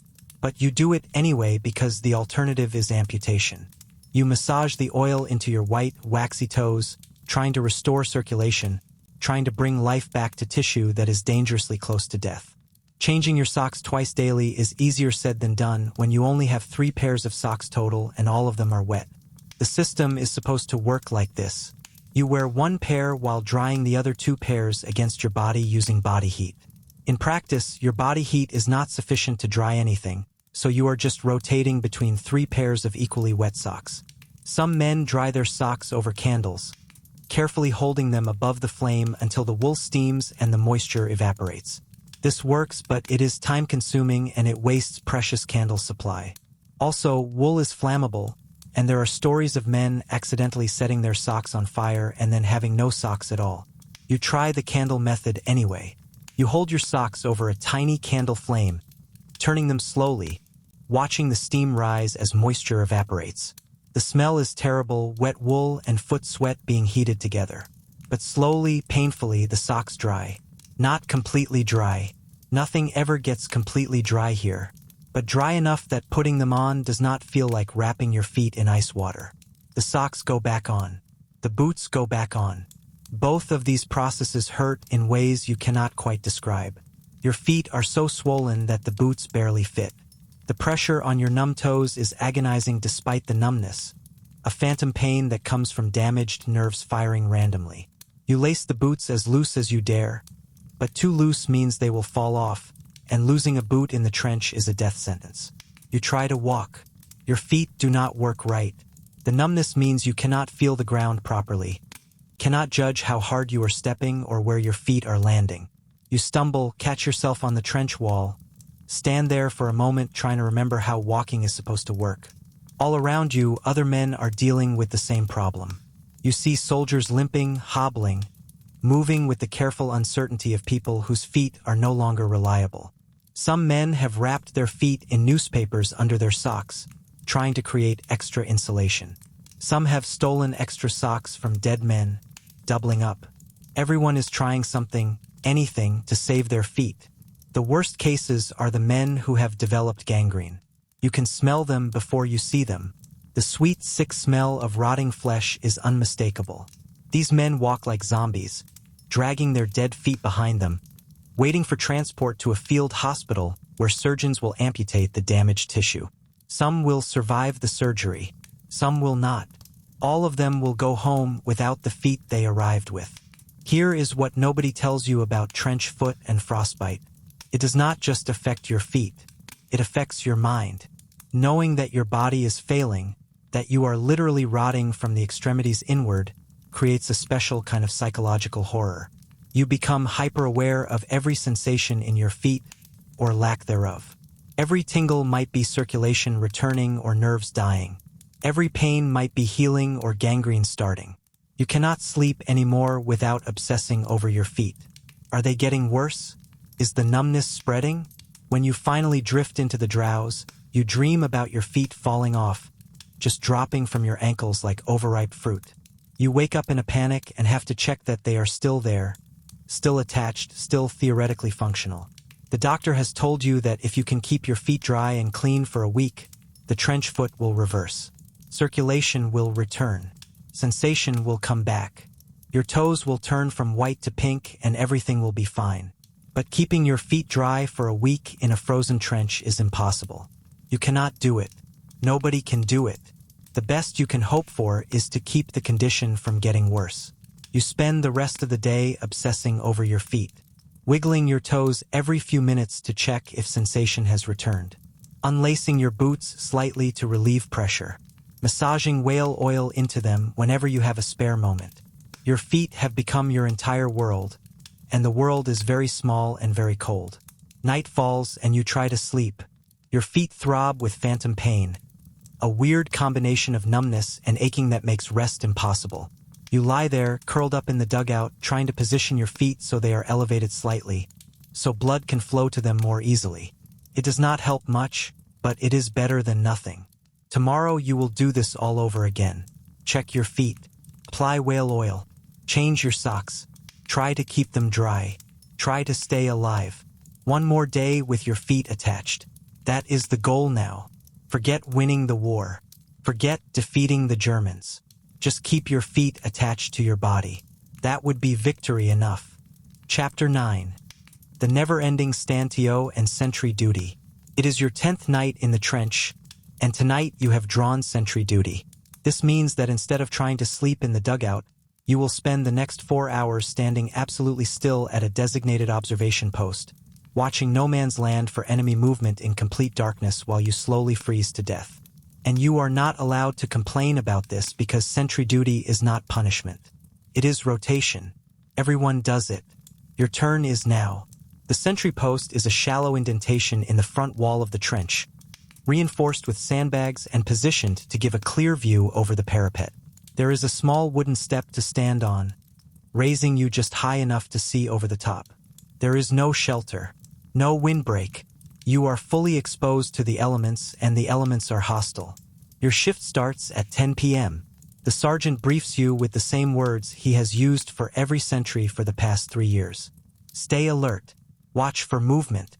Do not fire unless you are absolutely certain of a target. Do not smoke. Do not make noise. If you see something, report it quietly. If you fall asleep, I will personally shoot you. Understood. You understand. You take your position. The man you are relieving, a soldier who looks like he has aged 10 years in 4 hours, climbs down from the post without a word. His face is gray. His lips are blue. He is shaking so violently that he can barely walk. You will look exactly like this in 4 hours. You settle into position, rifle at the ready, eyes fixed on the darkness beyond the parapet. The first few minutes are easy. You are alert. You are focused. You are determined to do your duty properly. Then the cold starts to work on you. It starts with your fingers. Even inside your gloves, even wrapped around your rifle for something to hold, your fingers start to go numb. The numbness creeps up your hands, into your wrists. You try to wiggle your fingers to maintain circulation. This helps for about 30 seconds. Then the numbness returns, deeper than before. Your feet are next. You are standing still, blood pooling in your feet. No movement to generate heat. The numbness you have been fighting all day comes roaring back. Within 20 minutes, you cannot feel your toes at all. Within 40 minutes, you cannot feel your feet. You are standing on 2 lumps of frozen meat that used to be your feet, and you cannot move because moving might make noise and noise might get you shot. The wind is relentless. Comes across no man's land carrying the smell of death and chemical warfare, and it cuts through your uniform like it is not even there. You hunker down as much as you can while still maintaining your watch position. But there is no escape from the wind. It finds you. It always finds you. Around 11 p.m., your eyes start to play tricks on you. In the darkness, everything looks like movement. A piece of barbed wire swaying in the wind becomes an enemy soldier. A shell crater shadow becomes a raiding party. You stare until your eyes water, trying to distinguish actual movement from exhaustion-induced hallucination. Usually it is hallucination, but sometimes it is not. Sometimes there actually is movement out there. German raiding parties, crawling through no man's land, trying to capture prisoners or gather intelligence. If you see them and fail to raise the alarm, men die. If you raise a false alarm too many times, you get disciplined for wasting everyone's time. So you watch, and you try to decide what is real. The temperature drops as the night goes on. By midnight, it is so cold that your breath freezes in the air. Visible clouds that hang in front of your face before dissipating. You breathe through your nose because breathing through your mouth dries out your throat too quickly. Your nose runs constantly. The mucus freezes on your upper lip. You cannot wipe it away because you need both hands on your rifle. Your body starts to shut down non-essential functions to preserve core heat. Your extremities get colder. Your thoughts get slower. You enter a dangerous state where hypothermia is creeping in, but you are too cold to realize it. This is how men die on sentry duty. Not from enemy fire, but from exposure. They just freeze to death standing at their post, and nobody realizes until the next shift comes to relieve them. You force yourself to think, to stay alert. You mentally recite poems you learned in school. You count prime numbers. You imagine being somewhere warm. Anywhere warm. The beach on a summer day. A fireplace in winter. Your mother's kitchen. These thoughts are both comforting and torturous because they emphasize how far you are from warmth. Around 1 a.m., you hear movement to your right. You turn your head slowly, trying to locate the source. It is another sentry, 3 posts down. He has fallen asleep standing up. His head is tilted forward. His rifle is drooping, and he is completely unconscious. You should wake him. Failing to stay awake on sentry duty is a capital offense. But you understand how he got here. You are fighting the same battle. You stay silent. Judge not lest you be judged. In an hour, that might be you sleeping standing up. In an hour, you might need someone else to show you the same mercy. The code of the trenches is clear. Soldiers protect other soldiers, even from the consequences of their own exhaustion. The night drags on. Minutes feel like hours. You check your watch obsessively. 1:15 a.m. How is it only 1:15 a.m.? You could swear you have been standing here for days. You check again 5 minutes later. 1:17 a.m. Time has stopped. You are trapped in an eternal frozen moment, standing watch over a wasteland, waiting for a relief that will never come. Your mind starts to wander. You think about home. You think about your family. You wonder if they understand what you are going through. You wonder if anyone can understand who has not stood here, frozen and exhausted, watching darkness for signs of death. Probably not. Probably you will go home after the war if you survive, and nobody will understand why you cannot sleep anymore. Around 2 a.m., something moves in no man's land. Actual movement this time, not a hallucination. You snap alert, adrenaline flooding your system, momentarily pushing back the cold. You watch the movement carefully. It is low to the ground, slow, deliberate. A raiding party? No, too small. A wounded man crawling back to lines? Maybe. Or a rat. Probably a rat. The rats here are bold enough to cross no man's land at night.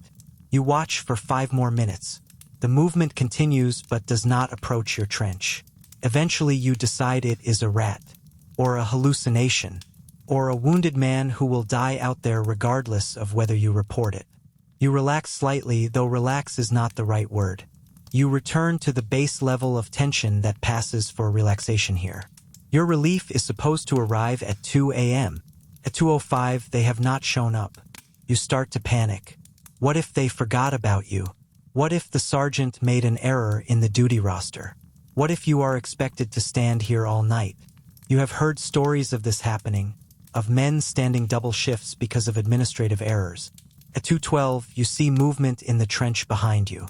Your relief has arrived. The delay was because he was warming himself by a tiny fire before coming out into the cold. You want to be angry about this, but you cannot muster the energy. In his position, you would have done the same thing. You brief him on what you have seen. Nothing. Possible movement around 2 a.m., but probably a rat. The German line has been quiet. No flares. No firing. A good quiet watch. He nods, takes your position, and you climb down from the sentry post on legs that barely work. The 4 hours of standing still have done terrible things to your body. Your legs are stiff. Your back aches from maintaining the awkward watch position. Your feet are completely numb, and walking on them is like walking on wooden stumps. You stumble back to your dugout, moving slowly, holding the trench wall for support. You crawl into your sleeping spot. The other men are mostly asleep, or in the drowse, or awake but silent. You curl up in your usual position. Your body is exhausted beyond measure, but your mind is wired from 4 hours of adrenaline and forced alertness. Sleep should come easily. It does not. You lie there, shivering violently, trying to warm up enough to sleep. This takes an hour. By the time you are warm enough to potentially sleep, it is almost time for morning stand to. You will get maybe 90 minutes of actual rest before the whole cycle begins again. This is the reality of trench warfare. Not the dramatic charges or the gas attacks. Just endless exhaustion, endless cold, endless watching and waiting while your body slowly breaks down. And tomorrow night or the night after, you will draw sentry duty again. And you will do it all over again. Because this is war. And war does not care if you are tired. Chapter 10. The gas that haunts your sleep. It is night 12, and you are trying to sleep when you hear the sound that stops every heart in the trench. The gas alarm. It is not a sophisticated system.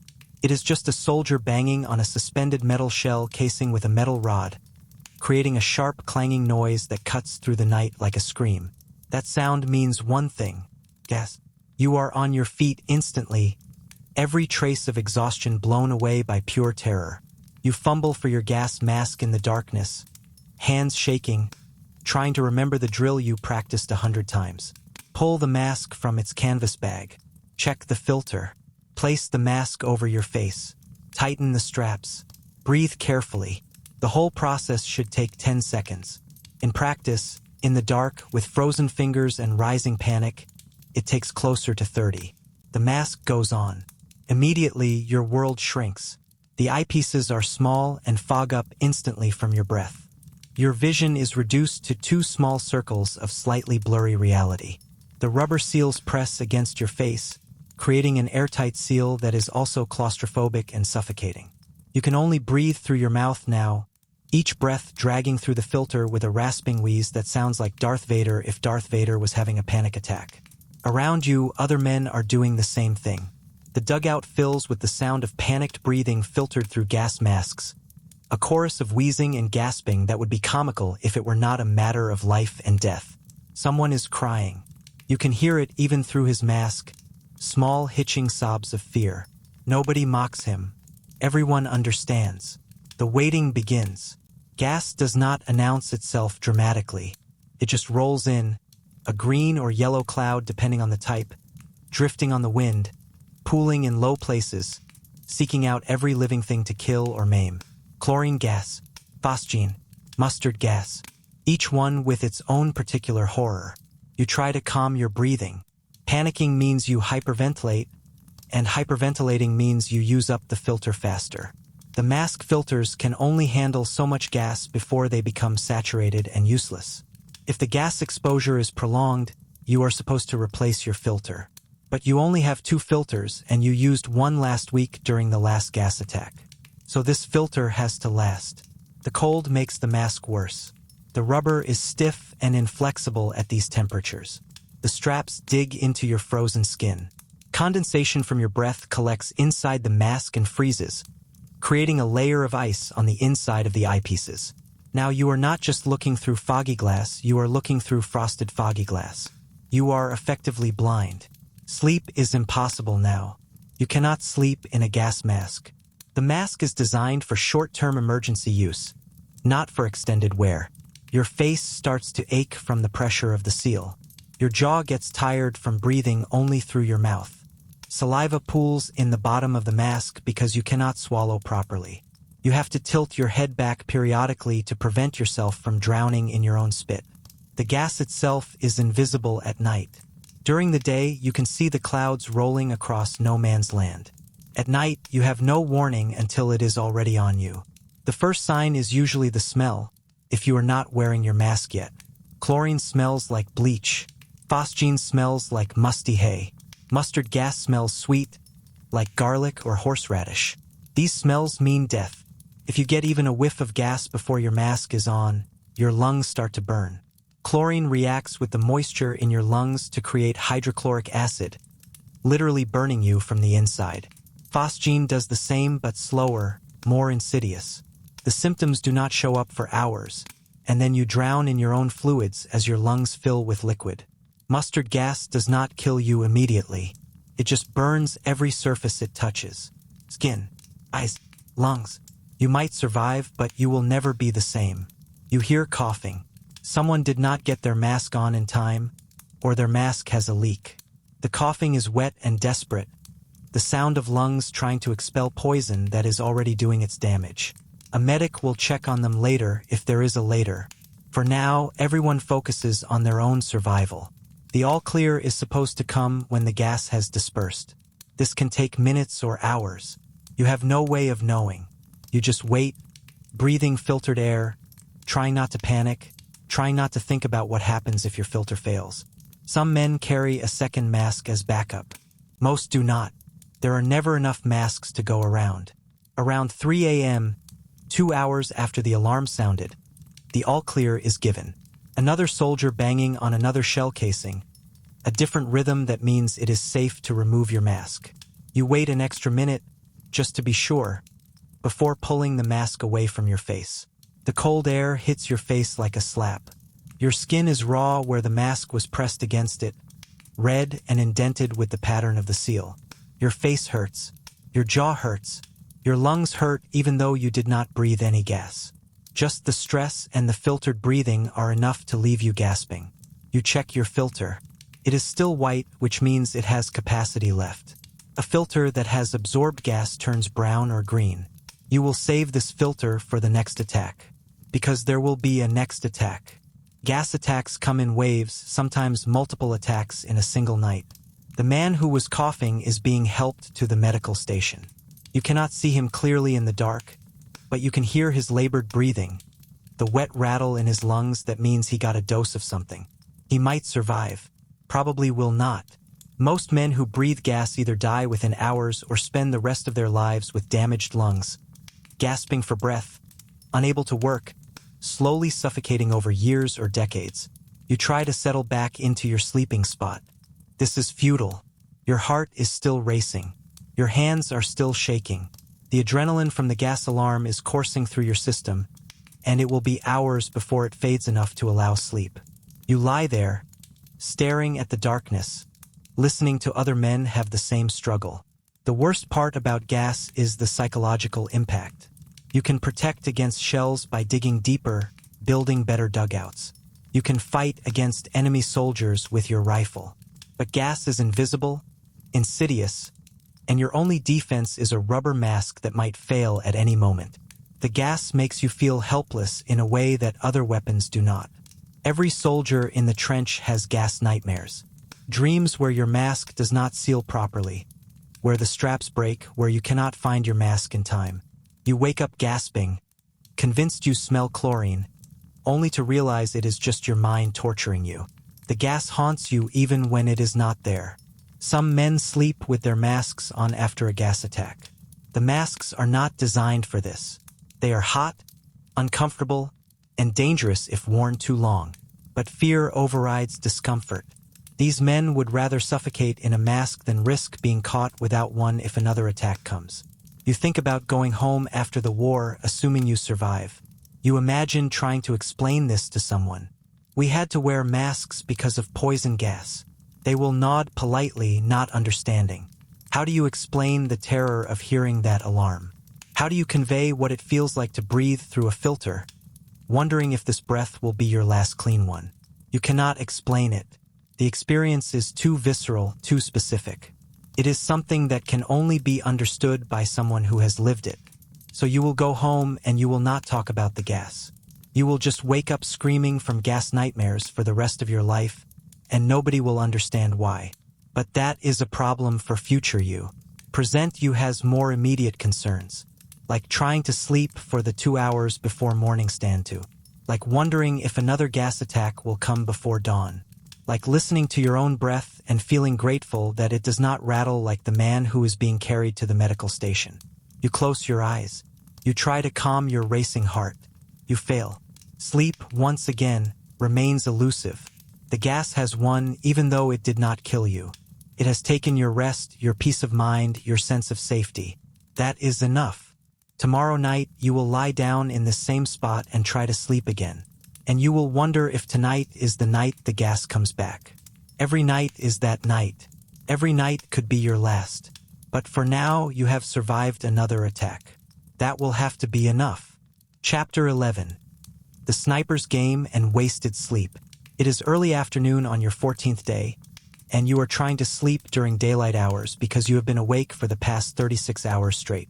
Work detail, sentry duty, repair party, an endless rotation of tasks that left no time for rest. Now, finally, you have 4 hours before your next shift, and you are desperately trying to grab some sleep. This is complicated by the fact that a German sniper has decided that your section of trench is his personal hunting ground. Crack. The rifle shot echoes across no man's land, and somewhere down the trench line, someone curses. The bullet hit a sandbag, missing its target, but the message is clear. Move carelessly and die. Show any part of your body above the parapet and die. Be visible for even a moment and die. The sniper is patient. He has all day. He will wait for you to make a mistake. You are trying to sleep in the dugout, but the intermittent crack of rifle fire makes this impossible. Each shot sends adrenaline spiking through your system, jerking you back from the edge of sleep. You cannot relax because relaxing means not being ready to move if the sniper gets lucky and a ricochet comes through the dugout entrance. The sniper psychology is a special kind of torture. Artillery is terrifying but impersonal. The shells fall randomly, killing indiscriminately. You can rationalize artillery as bad luck, as being in the wrong place at the wrong time. But a sniper is personal. He has chosen you. He is watching you specifically. He is waiting for you to slip up so he can put a bullet through your skull. You hear movement above you in the trench. Someone is trying to cross to the next dugout. This requires exposing yourself to the sniper's line of sight for perhaps 3 seconds. 3 seconds to cross 10 feet of open trench. The man waits, listening, trying to time his movement for when the sniper might be looking elsewhere. Then he moves. Crack. The bullet misses by inches. The man throws himself flat, scrambling the last few feet on his belly. He makes it to cover, breathing hard. You hear him laughing, a high-pitched, slightly unhinged laugh that comes from narrowly avoiding death. Everyone laughs like this after close calls. It is better than crying. The trench is designed to prevent snipers from having clean shots. It zigzags, creating traverses and bays that block long lines of sight. But some sections are more exposed than others. Your section is one of the exposed ones. The dugout entrance faces a section of trench that has a partial sight line to the German positions. Partial is enough. A good sniper only needs a partial sight line. You try to ignore the shooting and focus on sleep. This works for about 10 minutes. Then another crack, this one closer. The bullet hits the wooden support beam above the dugout entrance, sending splinters flying. One of the other men in the dugout curses colorfully. "That bastard is trying to collapse the dugout on us," he mutters. This is a real concern. Snipers sometimes target structural weak points, trying to cause collapses that will bury men alive. Being buried alive in a collapsed dugout is one of the worst ways to die in the trenches. You are trapped in the dark, in the cold, under tons of frozen earth, slowly suffocating while your comrades dig frantically to reach you. Most times, they do not reach you in time. The sniper fire continues. Crack, crack, crack, a rhythm that prevents rest. You lie there, eyes closed, trying to force your body to sleep despite the noise. Soldiers are supposed to be able to sleep anywhere, under any conditions. This is a lie. Or maybe it is a skill that takes more than 2 weeks to develop. Right now, you cannot sleep while someone is actively trying to kill you. Around 2 p.m., someone makes a mistake. You hear the crack of the rifle, followed immediately by a scream. Someone got hit. The scream cuts off quickly, which is not a good sign. Either the man is dead or he is unconscious from shock. You hear shouting, men calling for a medic, the sounds of activity that accompany a casualty. You should help. You do not help. Helping means exposing yourself to the sniper. You are not that noble. You stay in your dugout, listening to other men risk their lives to drag the wounded soldier to cover. This makes you feel like a coward. Maybe you are a coward. Or maybe you are just realistic about survival odds. The medic arrives, works on the wounded man. You hear fragments of conversation. Through and through. Missed the bone. Lucky bastard. The man will survive, assuming he does not get an infection. The bullet went through his shoulder, missing anything vital. He will be evacuated to a field hospital, will spend weeks recovering, and will probably be sent back to the front when he heals. The cycle continues. The sniper has claimed his victim for the day. Usually, this would end the harassment. One kill or one serious wound, and the sniper moves to a different section of the line. But today, the sniper is feeling ambitious. The shooting continues. Crack, crack, crack. He is hunting for a second target.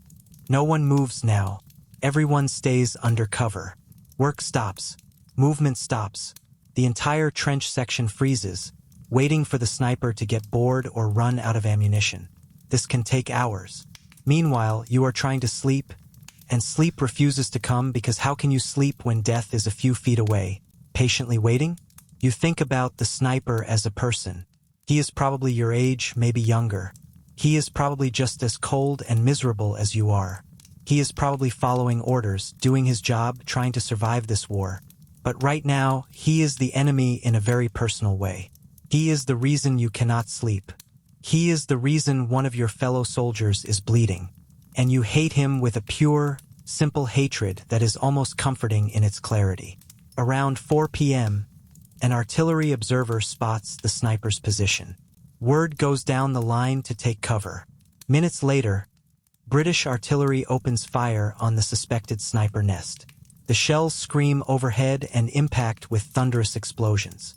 The bombardment lasts 5 minutes, more than enough to obliterate any sniper position. The shelling stops. Silence. You wait, listening for that distinctive crack of the rifle. It does not come. Either the sniper is dead, or he has moved to a different position. Either way, your section is safe for now. Men start moving again, cautiously, testing the waters. No shots. The sniper is gone. You have 2 hours of potential sleep time remaining before your next duty shift. 2 hours. You close your eyes with determination. Your body is beyond exhausted. Your mind is beyond exhausted. Sleep should be instantaneous. It is not. The adrenaline from hours of sniper fire is still in your system. Your heart is still beating too fast. Your muscles are still tensed for movement. You employ every technique you know. Deep breathing, counting backwards from 100, imagining peaceful scenes. Nothing works. Your brain refuses to shut down. It is stuck in survival mode, convinced that relaxing equals death. This is adaptive in a war zone, but right now it is preventing the rest you desperately need. Around 5 p.m., you finally drift into a light sleep. It lasts exactly 23 minutes before someone shakes you awake for your next shift. 23 minutes of rest out of a possible 4 hours. This is the math of the trenches. You do not get the sleep you need.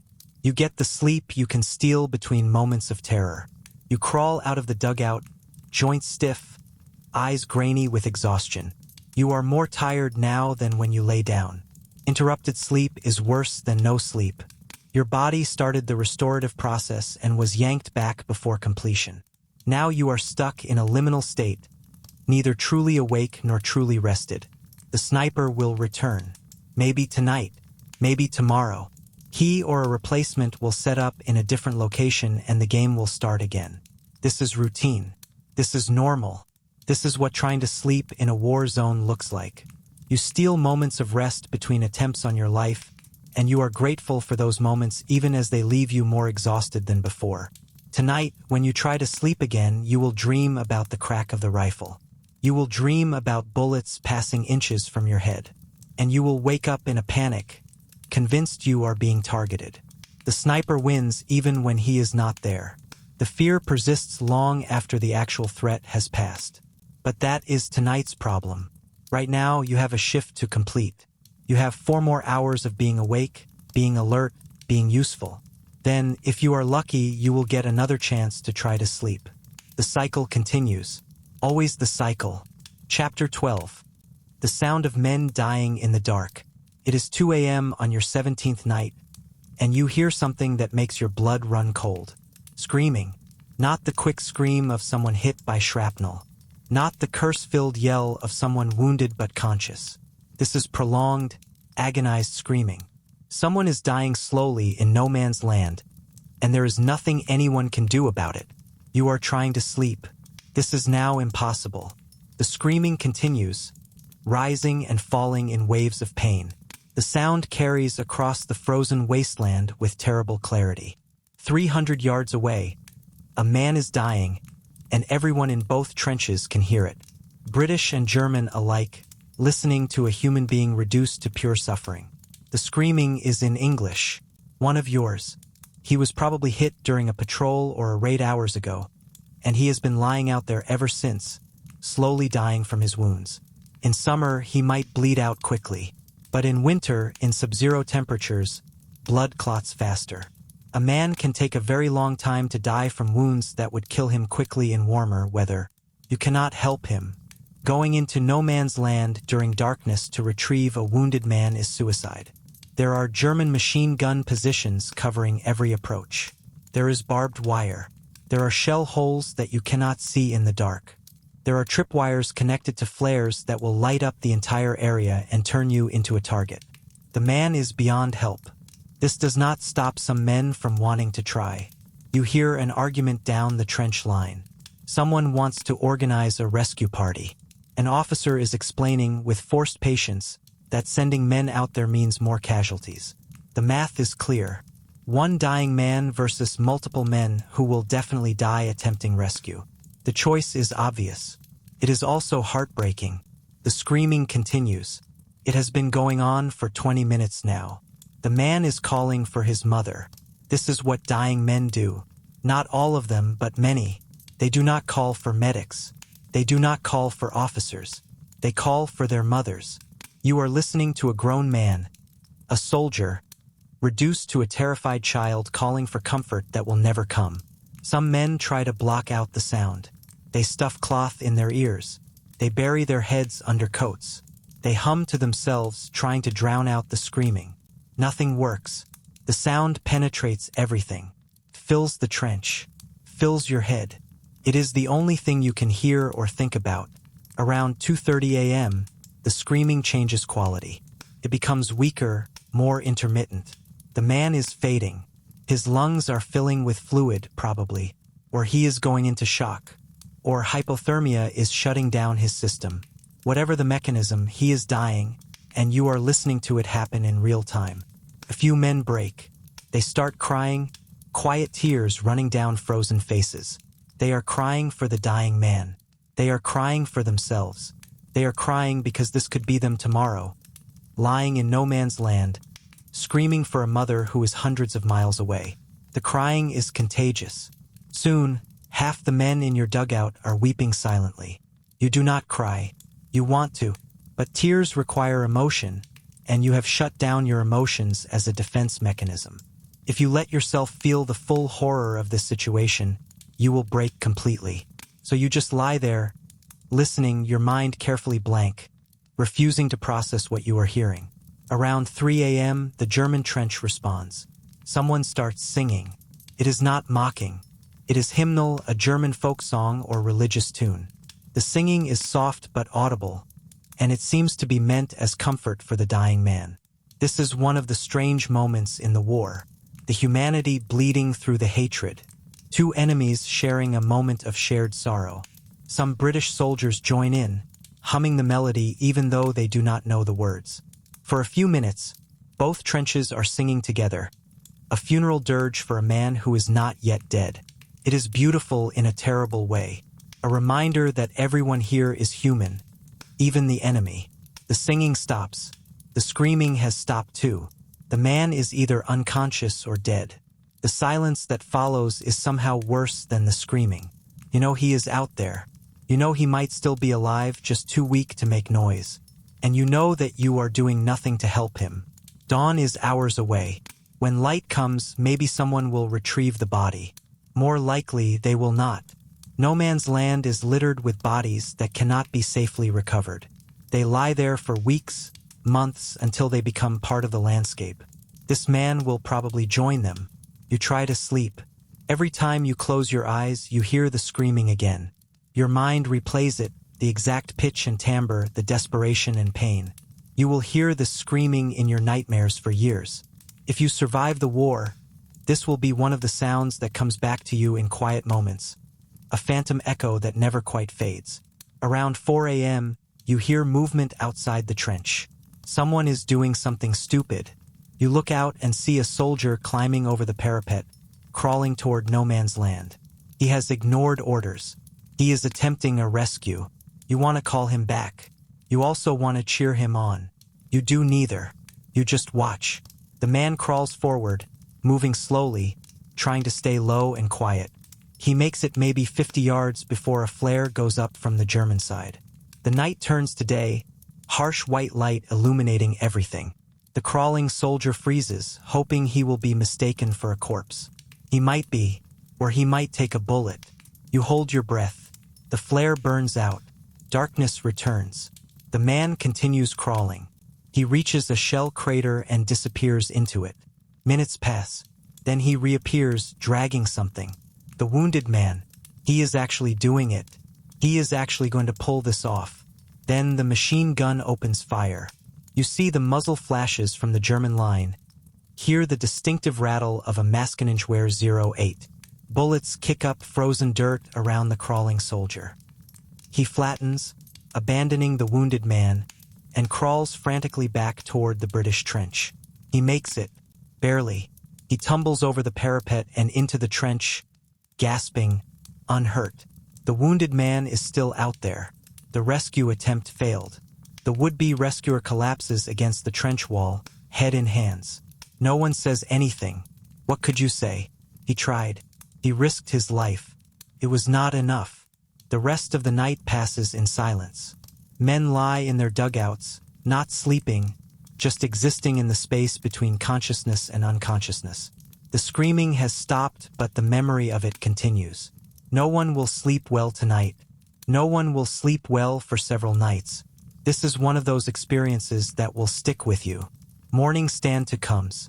You take your position at the fire step, rifle in hand, looking out at No Man's Land. In the growing light, you can see bodies scattered across the wasteland. One of them is the man who was screaming. He is frozen in a position that suggests his last moments were agonizing. You cannot see details from this distance. You do not want to see details. A chaplain appears in the trench. He leads a brief prayer for the fallen. The words wash over you without meaning.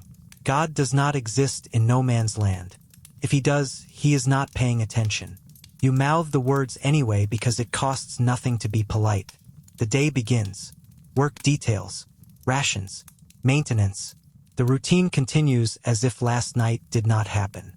This is how you survive psychologically. You compartmentalize. Last night was last night. Today is today.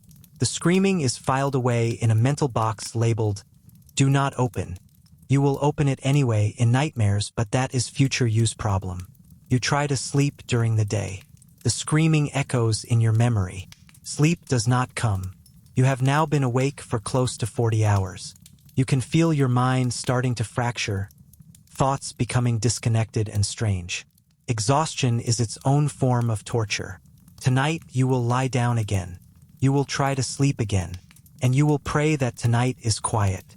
That no one screams. That no one dies within earshot. You know this prayer will not be answered. The war does not care about your comfort. But you pray anyway, because what else can you do? Chapter 13. The impossible dream of a hot bath. It is day 20, and you have not bathed in 3 weeks. Not a proper bath. Not even an improper bath. Nothing. You have wiped your face with a frozen rag a few times. You have changed your underwear once. But actual washing, the kind that removes dirt and sweat and the accumulated filth of living in a trench, has not happened. You smell like death, and you are not exaggerating. The smell is complex. It is layers. At the base, there is the smell of unwashed human body. Sweat and skin oils and pheromones that humans are not meant to tolerate in such concentrated form.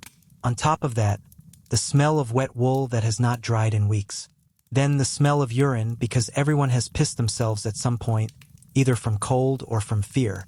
Then the smell of blood, old blood, dried blood, blood from wounds both yours and others. Then the smell of cordite from rifle fire. Then the smell of latrine pits. Then the smell of death, that sweet sick rot that comes from decomposing bodies in no man's land. You cannot smell yourself anymore. Your nose has given up. This is a mercy and a curse. Mercy because you do not have to consciously endure your own stench. Curse because you have no idea how bad you actually smell until you see the look on someone's face when they get near you.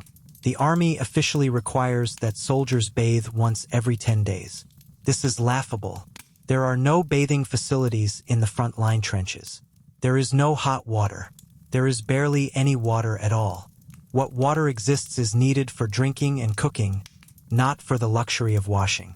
Bathing is something that happens behind the lines, if and when you rotate out for rest. You fantasize about bathing constantly. Hot water, soap, clean towels. These have become erotic in your mind, more desirable than anything else you can imagine. You would trade a week's pay for one hot bath. You would trade more than that. A limb, maybe. At least a finger. The math seems fair in your exhausted mind. Some men try to wash using snow. They melt snow in their helmets, creating a small amount of very cold water, and attempt to wash their faces and hands. This removes surface dirt but does nothing for the deep filth that has bonded with your skin. Plus, washing with freezing water when the air temperature is below zero is a good way to get frostbite. But desperation makes men try anyway. You watch one soldier attempt a full-body snow wash. He strips to the waist in a sheltered section of trench, scrubs himself with snow, and turns blue within 30 seconds. He gives up, shivering violently, and puts his filthy clothes back on. Now he is cold and wet and still dirty. The attempt was worse than doing nothing. The lice appreciate your lack of hygiene. They are thriving. You can feel them moving constantly, an itchy, writhing sensation that never stops. Your skin is covered in bite marks, red welts that sometimes bleed when you scratch too hard. The lice are laying eggs in the seams of your clothing, thousands of eggs that will hatch and become thousands more lice. You are a walking ecosystem of parasites. Your hair is matted with dirt and grease. You run your fingers through it and they come away coated with grime. You have stopped looking at your hands. They are black with dirt, the creases in your palms filled with filth that might be mud or might be dried blood. Your fingernails are black crescents. You look like you dug your way out of a grave. In a sense, you did. The worst is your feet. You have been changing socks semi-regularly to prevent trench foot, but changing socks does not mean washing feet. Your feet are caked with dried mud, sweat, and dead skin. The skin between your toes is white and cracked. Fungal infections are starting.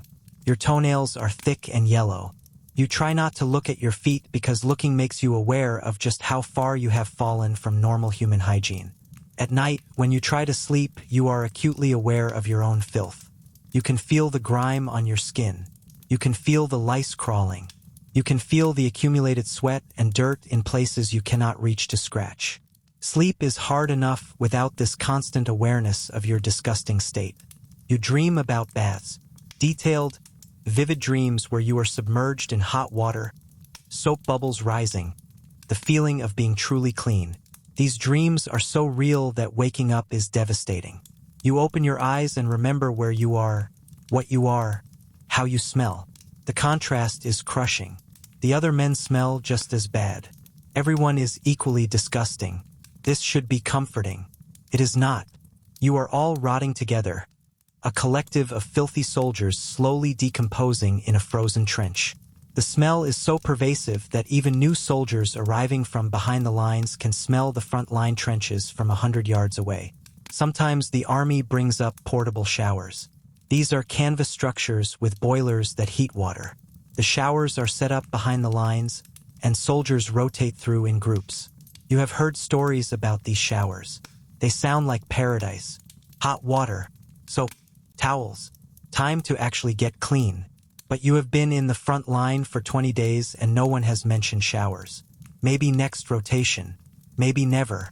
You imagine the first bath you will have when you get leave. You imagine filling a tub with the hottest water you can stand. You imagine sinking into it, letting the heat soak into your frozen bones. You imagine washing 3 weeks of war off your skin. You imagine emerging clean, truly clean, for the first time in forever. This fantasy is more sustaining than food. But that is a distant future. Right now, you are filthy. Right now, you will remain filthy. Right now, the best you can hope for is not getting any dirtier. This is a low bar, but in the trenches, you learn to appreciate low bars. You try to sleep despite the dirt, despite the lice, despite the smell. Your body is so exhausted that cleanliness stops mattering. You lie there in your filth and you close your eyes and you try to pretend that you are somewhere clean. It works for about 30 seconds. Then reality reasserts itself and you remember that you are a disgusting creature living in a hole in the ground. Tomorrow will be day 21. 3 full weeks without a bath. The filth will continue to accumulate. The lice will continue to breed. The smell will continue to worsen. And you will continue to dream about hot water and soap. Luxuries so distant they might as well be fiction. But at least you are alive. At least you have not died of exposure or disease or enemy fire. At least you are still functional, still capable of doing your duty. The filth is just another burden to carry along with all the others. And you will carry it because you have no choice. Being clean is not a right in war. It is a privilege reserved for people behind the lines. You are not behind the lines. You are in hell. And hell does not have bathrooms. Conclusion. So, how has your day been? Let me guess. You woke up in a bed.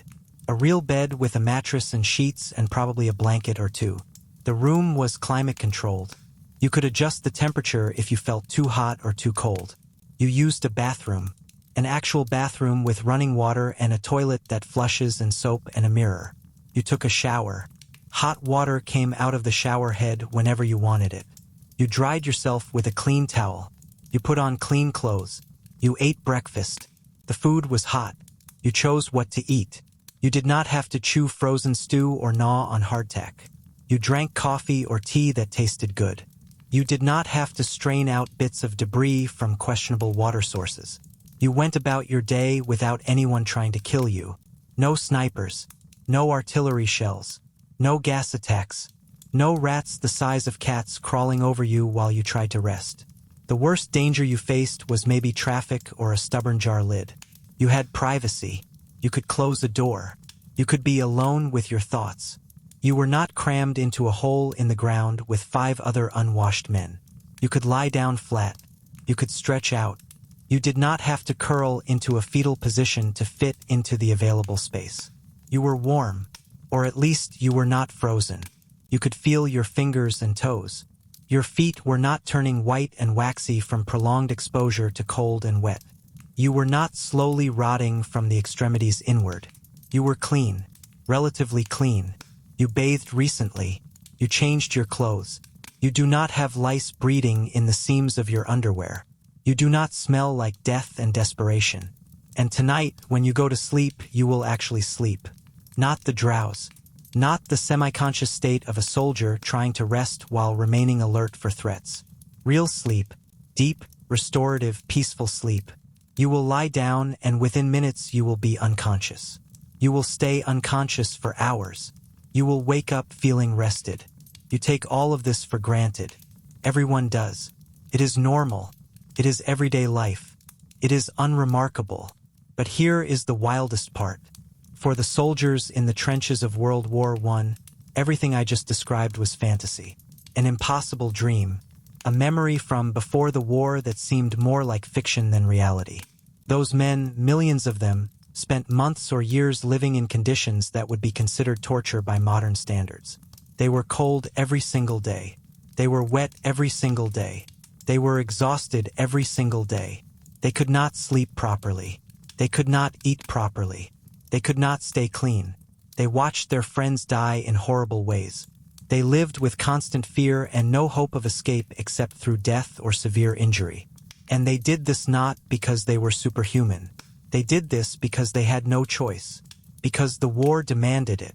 Because someone decided that this particular piece of frozen mud was worth defending. Because nationalism and politics and all the grand abstractions of war required young men to suffer in ways that defy imagination. The soldiers who survived the trenches came home changed. How could they not be? You cannot spend months sleeping in Subzero conditions, covered in lice, eating frozen slop, watching men die, and return to normal civilian life unchanged. Many of them never spoke about their experiences. What could they say? How do you explain the exhaustion that goes beyond tiredness into a fundamental alteration of consciousness? How do you describe what it feels like to be cold for so long that you forget what warmth is? The ones who did try to talk about it discovered that no one understood. Civilians would nod politely and then change the subject. The experience was too far outside normal human experience to be communicable. So the veterans stayed silent, carrying their trauma privately, waking up in the middle of the night from dreams about gas attacks and artillery barrages and the sound of men dying in no man's land. Some of those men are still alive. Not many. The youngest World War I veterans would be well over 100 years old now. Most have passed. But their experiences, recorded in letters and diaries and memoirs, survive. And those experiences tell us something important. They tell us that human beings can endure almost anything, that the capacity for suffering is nearly limitless, that men can sleep in frozen trenches and not sleep, can eat and not be nourished, can be filthy and lice-ridden and still function as soldiers.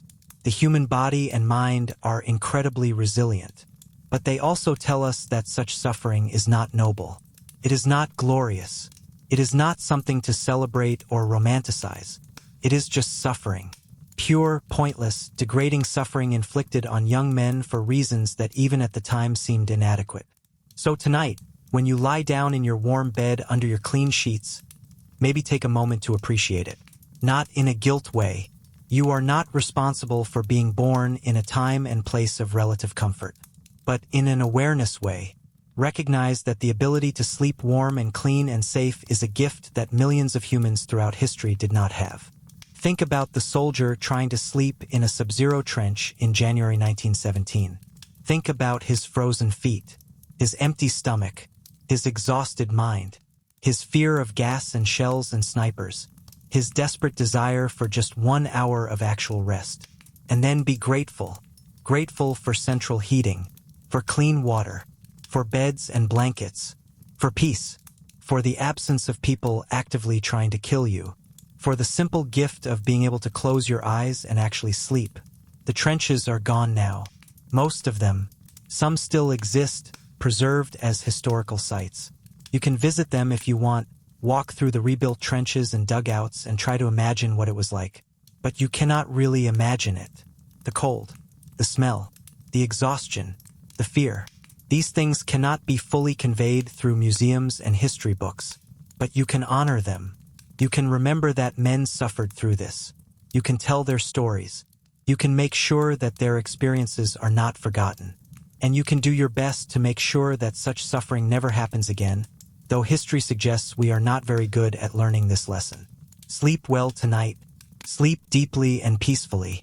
And somewhere in your dreams, maybe spare a thought for the men who could not sleep, who tried and failed night after night in the frozen hell of the Western Front. They deserve to be remembered.